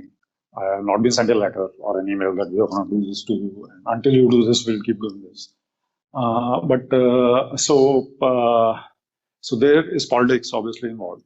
And now, see, when you say obviously involved, sorry, I don't know if you've been speaking to the mirror a lot, Travis Bickle style, but when you say obviously there's politics involved, it's not obvious to me that there's anything involved other than you may be mistaking fairly innocuous information for a sinister plot. Okay. It's like you say, obviously, well, it's not obvious. That's the hope. That's why you're calling in, right? You're calling in as a last-ditch attempt to try and get this monkey off your back. I know that's why you're calling in. I know you're going to fight me like crazy, right? Not just because these are your particular ideas, but because, well, a stubborn Indian man. Never met that before in my life. Never met a stubborn Indian guy before, right? So you called in partly because you knew that I wasn't going to agree with you, right? You know that. No, actually, it's the other way around. I thought that you would immediately recognize that this is an excess of women's shelters. You genuinely thought politics that I would agree with you about this covert harassment. Absolutely. So you have a very difficult time reading people, which is why you ended up being committed by the police, because you thought the police would be all kinds of helpful, right? No, I won't say that. So listen, you have a very difficult time reading the outside world, Sanjay. Do you understand what I'm saying here? You get things wrong. Yeah, you got it wrong with the police. You got it wrong with the woman you married. You got it wrong with me.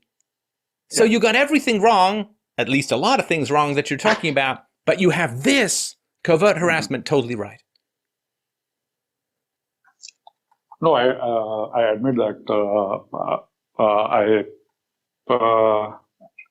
I can be wrong, and it obviously was not. You could. Right, it's possible. Let's just say 1%. Is it 1% possible that you could be wrong about this covert harassment stuff? There's not even 0.1% chance. So where is your proof, man? Yeah, I know. And could you give it to me? Give it to me. I can define secular ethics in 30 seconds to 60 seconds, and I've done it before. You've been living with this for 10 years. Give me your succinct 100% proof. No, Stefan, wait, not 10 years. So 3 years. So starting in August 2015. No, first time. I know. I didn't say permanently. First time was August 2008 with the knock under your toilet. Right. Okay, so give me your 99.9% certainty that all of this is happening, because you have no proof that you've mentioned. I mean, it's difficult to get proof of some. It's difficult to have proof of like this. That's the only explanation I can give, because it's covert. I'm sorry, I didn't understand the only explanation you can give, and I'd really like to hear it because I want to know. No, it's difficult to find a proof because it's covert. It's kind of like okay. So Sanjay, you're telling me how rational you are, right? Absolutely. Okay, you haven't found any proof for a very wild hypothesis, right? No, you haven't. No, you haven't. You haven't. No. I've got to be firm here. I'm not going to give you this rope because I know what you're going to do with this rope. I don't have any proof. You have no proof of a very wild hypothesis, right? I mean, I won't call it hypothesis. I would say. You won't call it what? What is happening. I won't call it hypothesis. Hypothesis will be something that. No, if it's not proven, it's a hypothesis by definition. Okay. If it's proven, it's more of a theory, right? So you have an explanation for what's occurring in your life. Right. There are other explanations for what is occurring in your life, right? There are. Let me give you an example. I'll give you an example from my own life, right? Yeah, sure. When I was younger, I was in the art world. I studied acting and playwriting. I wrote like 30 plays. I wrote like 5 novels. I wrote hundreds of poems, like you name it, right? Right. Now, I was told by a PhD English major who reviewed my book called The God of Atheists that I had written the great Canadian novel. It was the greatest thing he'd ever read, you name it, right? And I thought, wow, that's great. I can't wait to become a writer, right? And it never happened. Now, part of me could say, well, there's some agenda. There's some harassment. People are calling these people saying, don't publish that Molyneux guy, whatever you do, right? Uh-huh. Or I could say, well, I am not a leftist and the publishing world and the art world is overwhelmingly leftist. So there's no big covert harassment thing. There's just an opposition of values that I wasn't conscious of, right? There's two explanations, and there could be other explanations, right? Mm-hmm. And there could also be the explanation that my writing wasn't very good. That's possible, Mm-hmm. right? It's possible. I don't think it's true, Yes. but it's possible, right? Yes. So there's lots of hypotheses that I can come up with about why I didn't get published in the mainstream world, right? I mean, I even met a woman on a plane who turned out to be working at a publishing house, and she liked the first half of one of my novels, didn't like the second half, so I went and rented a cottage in England for 3 weeks and finished the damn novel. Had to write it by hand for some weird reason. I couldn't type at that point, or I couldn't be creative while typing. And it just never quite happened, right? So there's lots of explanations as to what might be happening to you. Right. Now, if the goal of the organization was to what? Discredit you in the eyes of your wife to keep you from winning your custody battle, right? Mm-hmm. Then you understand that you're doing all the wrong stuff. You're doing all the wrong, like you're absolutely playing into their hands. If the goal is for this covert harassment to screw up your custody case and never give you custody, you're doing exactly the wrong thing in dealing with it, which is another misreading of the situation. Because if people are trying to make you crazy, you know what you never do? Well, there's two things you never do. Number one, you don't call up the police and say, I'm hearing voices and being hit with energy weapons that can't be detected by any known science. Because they're just going to think, and I can't disagree with them, that you need professional help for mental issues, right? Now, the second thing you'd really not want to do is call in to a very popular philosophy show and talk all about these ideas of yours.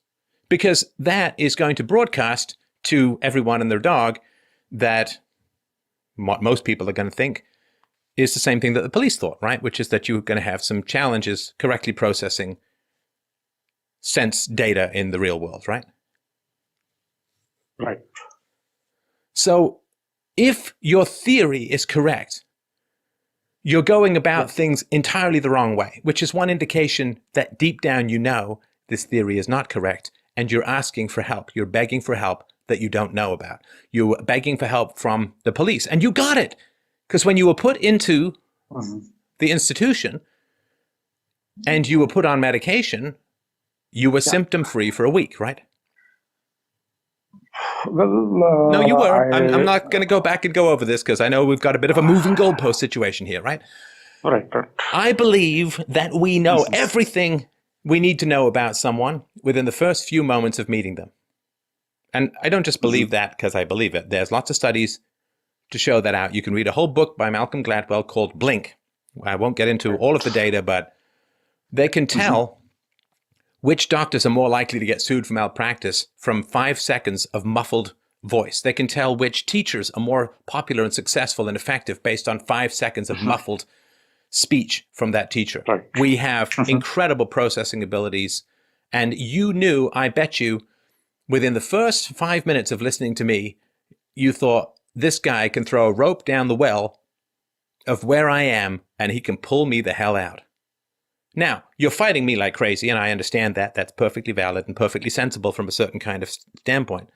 But if you call me up and you say to me, Steph, I thought for sure you would agree with me that knocks under the toilet and invisible energy weapons are real and I'm being hit with them all the time, you're not telling the truth either to yourself or to me. Because the fact is, Sanjay, you called me up for help. You did not call me up for confirmation. Because you are incorrect with regards to all of this stuff. I'm telling you frankly, I'm telling you openly, I'm telling you even though you know that I do not trust the police and I do not trust the state. And I am not a fan of contemporary diagnosis of mental illness. I'm not a fan of psychiatry, and I'm pretty damn skeptical these days even of psychology.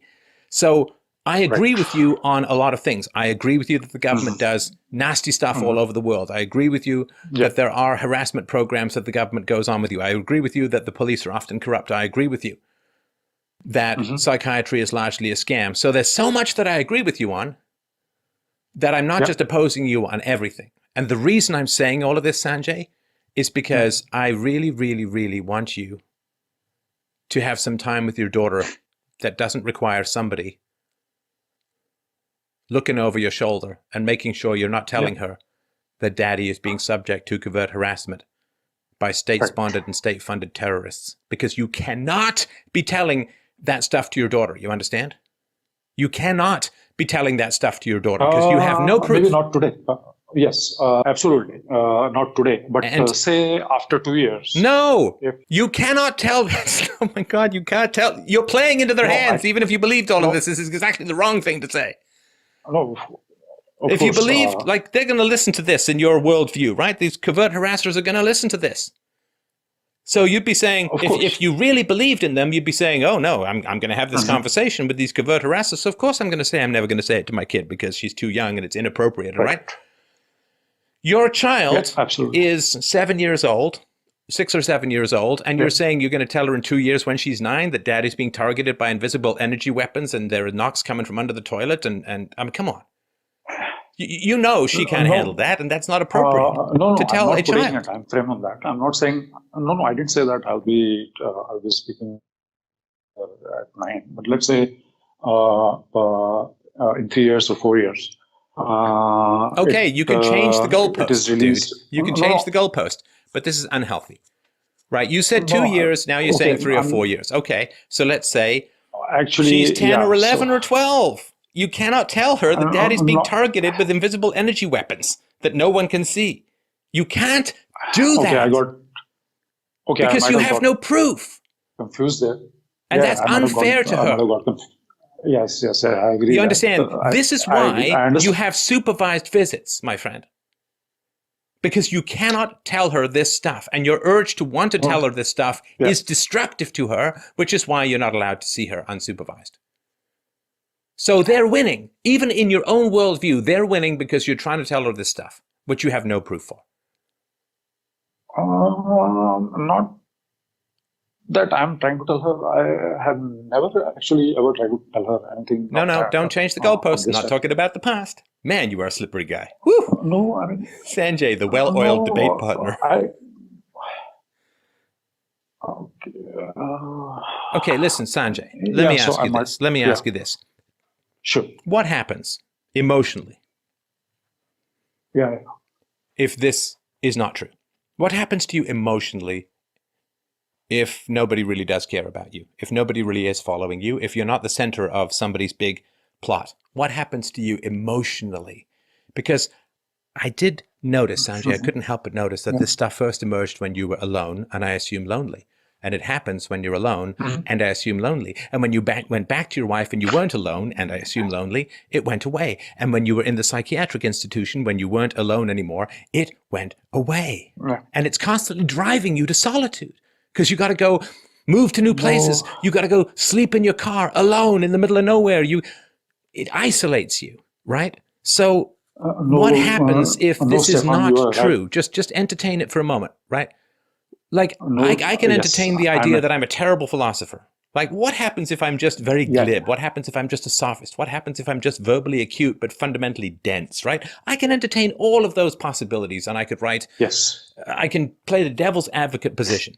So my question is, Sanjay, what happens if you accept my case here, that you have no proof, you have no evidence, and it's incredibly destructive to your life, and it will destroy your life. You understand this? This will destroy your life. It will destroy your health. It's already destroyed your relationships. It destroyed your career. It's destroying your finances. Yeah. So this will destroy your life. What if it wasn't true? What would happen to you emotionally if you just tried that hat on for size, that it just wasn't true? You're not being targeted. It's all just accidental. Maybe it's hallucinatory. Maybe you need to get your ears checked. I don't know. But what if there is no energy weapons? What if there is no big group of people who are harassing you? What happens to you emotionally? Because it seems to me that if you're not being targeted by these people, who cares about you? No, it's not true. So you are, I think your conclusion was based on what we spoke about, which is, of course, a very, very small fraction of what has actually transpired. So, yes, but I'm going to assume you give me the most convincing stuff, right? I'm not going to assume you give me, I assume that there's not way more convincing stuff. Otherwise, I just have to reach through the phone and slap you upside the head. Because if you have really convincing proof that you've kept from me for 2.5 hours, that would be crazy. No, I don't have a convincing proof in the way that you are. No, you have no convincing proof. End of sentence, my friend. You keep putting in these weasel words. Well, according to my perspective, well, I have no proof according to your standards. Like, you have no proof. You have no proof. So let me ask you again, Sanjay, what happens to your emotions? What happens to your heart? What happens to your feelings if you even imagine this not being true and being free of this belief? Yeah. What happens to my emotions if I am not free of this belief? If you are free of this belief, if I could snap my fingers and have you go, wow, that was a pretty crazy interlude in my life where I believed a lot of crazy stuff. Whew, that's terrible. I'm not being targeted. I'm not being harassed. There's no state-sponsored and state-funded agencies trying to make me woozy with electric death rays from space. I'm going to rebuild my life because this delusion almost took me down. No, it's not possible for me to think like that because although I don't have. It is possible. Proof. Sanjay, do not be helpless in the face of these beliefs. No, you are more than these beliefs. Why is it not possible for you to change your mind? I'm fighting a battle. I'm because it's not the truth. How can I? You have no proof. You're asking me to. Don't tell me about the truth when you have no proof, my friend. I have no proof. I can show it to you, but I know the proof that I have experienced. So proof is my experience. There's no argument that says experience equals proof. I know. So you know that there's. Hang on, Sanjay. You were in an institution, right? I visited my mother in said place. You know as well as I do that there are people in there who think that they're Napoleon, who think that they're Jesus, who think that they're the reincarnation of Buddha, who think that they're the reincarnation of whoever, right? Now, those people have genuine experiences that they honestly believe are true. Are they true? Right. Are they true? Not necessarily. Not always. Yeah. Wait, are you saying that it's possible that some are the reincarnation of Napoleon? Well, because I'm not. No, Sanjay, join me in the sunlit plains of certainty. They are not the reincarnation of Napoleon. Okay, they may be short. They may put their hands inside their jackets. They may have a really funny kind of comb forward, but they are not the reincarnation of Napoleon. Neither are they Jesus. Neither are they Charles Manson come back to life from the dead, right? There are people who are very certain and completely wrong, right? People are still certain that communism wins. The analogy, communism works, and they're wrong. Sorry? Stefan, the analogy is faulty. Analogy has a point. The fault is that if somebody says, I'm reincarnation of Napoleon, that is not possible. But if somebody says that I am son of Stefan, that is possible. So you can't say that because somebody said that I'm reincarnation. No, but what you're saying, Sanjay, is also not possible. It's not possible. It's not possible. What is not possible? No, which thing are you talking about is not possible? You being subject to this kind of covert harassment is not possible. It is very much possible. No. You're accusing. Hang on. You're accusing people of a crime. It's a very serious accusation to accuse your society, your government, people around you of a crime. Right. So, what do they need? They need motive, they need means, they need opportunity. That is the crime that you're accusing them of.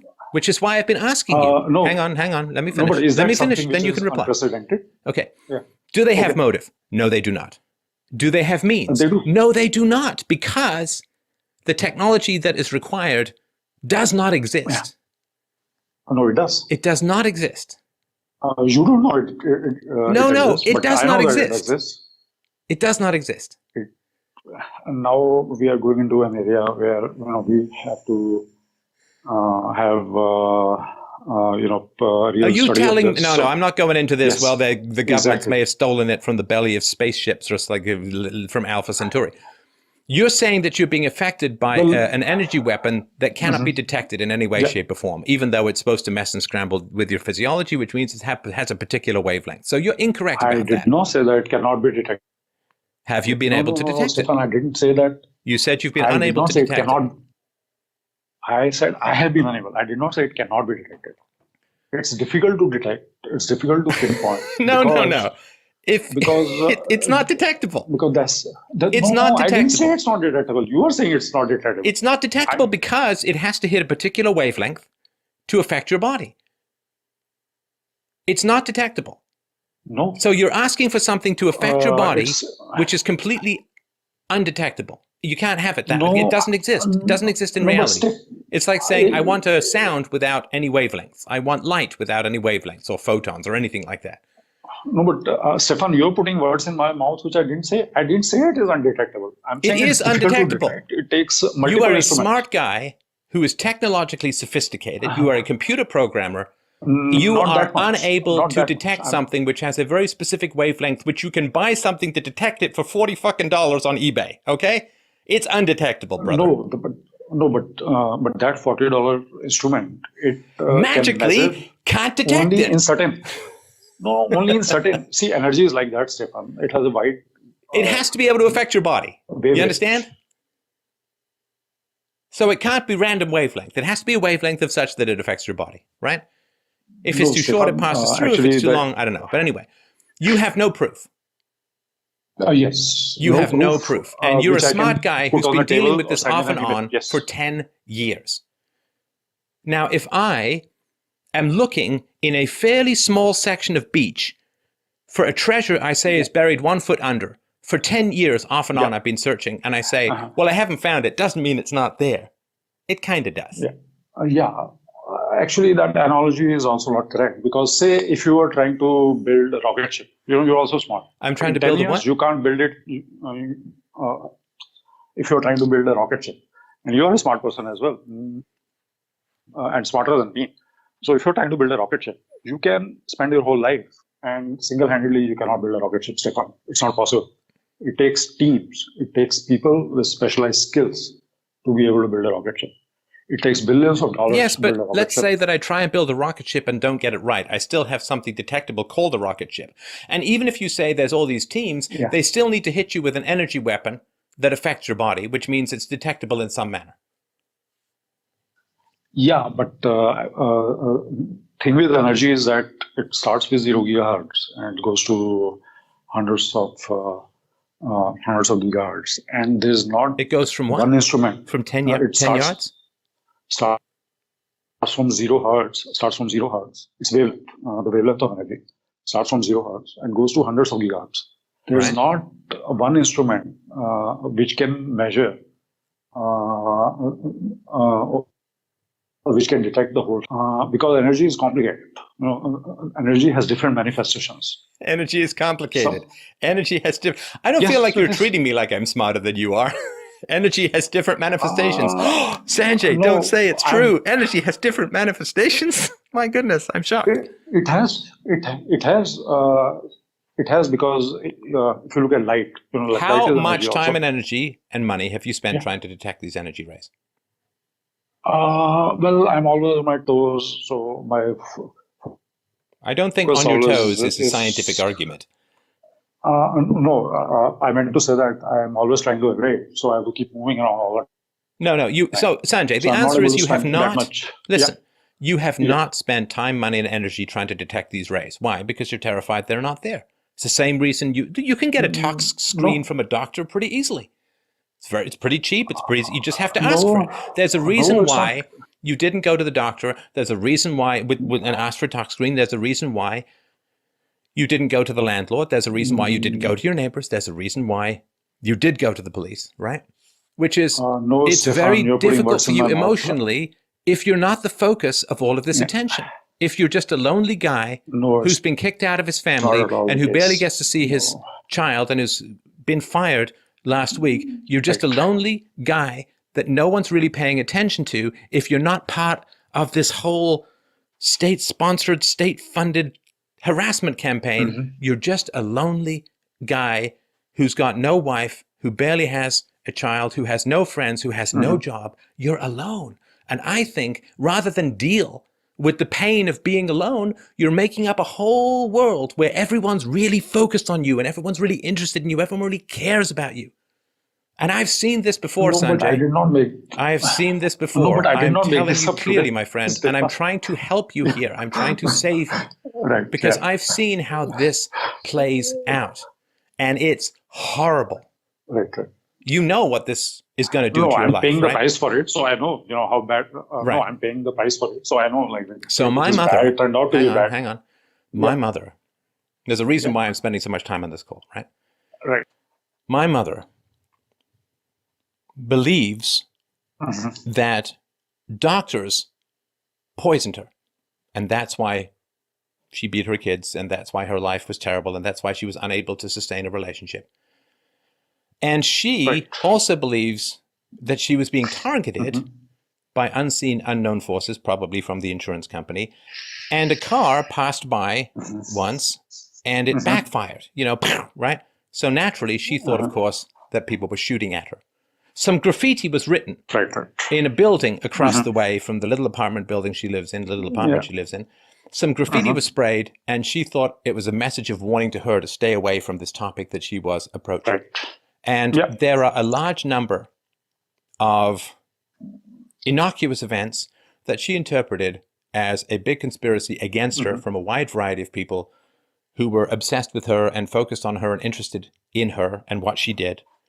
When the reality was, she had no real friends. Her children, well, I won't speak for others. I did not enjoy spending time with her and haven't seen her in close to 20 years now, I think. And she had no husband. She had no boyfriend. Nobody cared about her. And when we have that kind of void or that vacuum in our heart, like we're a social animal, Sanjay, you know that as well as I do. We need people around us. We want people around us. And you don't have people around you. You don't have people who care about you, because if you had people who care about you, they would be having these conversations with you. And so this also isolates you from people, because you start bringing this up with people and they take 3 steps backward. And they don't want to have anything to do with you because it's nuts. So I have seen how, hang on, I'll be done in a second. Then you can have all the time you want. So I'm telling you straight up, man, this leads to a very terrible place in life. My mother, for as long as I've known her as an adult, she sleeps with a giant knife under her pillow because she's terrified that this conspiracy is going to take her down. So it has been an E-Day fix of hers for, let me just work on this now, over 35 years. She has been unable to budget. She has been unable to reason with it. She's been unable to push back against it, even though I tried and strove mightily to help her.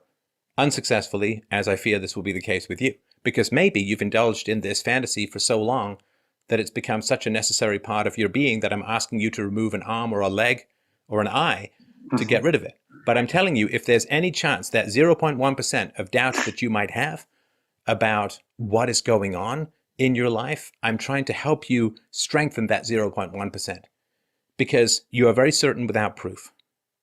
And the cost of what you believe is so extraordinary that it is literally is destroying your life.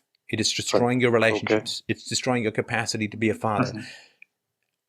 I agree with your wife as far as custody goes, because if you have these delusions, it is not, in my view, particularly healthy and maybe not even that safe for you to be around your daughter. Again, I'm just telling you my amateur opinion, of course, here, right? So why would you love this belief more than you love your family? Why would you love this belief more than you love your job? Why would you love this belief more than you love your career? The answer, Sanjay, is because it makes you feel important. It makes you feel like people are focused on you. It gives you an imaginary tribe, even if that tribe is out to get you. And I'm saying, don't get sucked into this ghost world of imaginary tribes. Let it go. Find reason, find evidence, connect with people, and view this as a terrible passage in your life that you're stronger for having put behind you.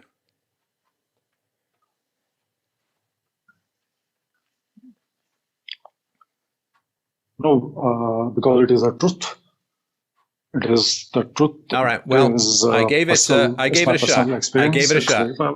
a shot. I did not have much hope that you were going to see reason in this. So it's not the truth. It's not the truth.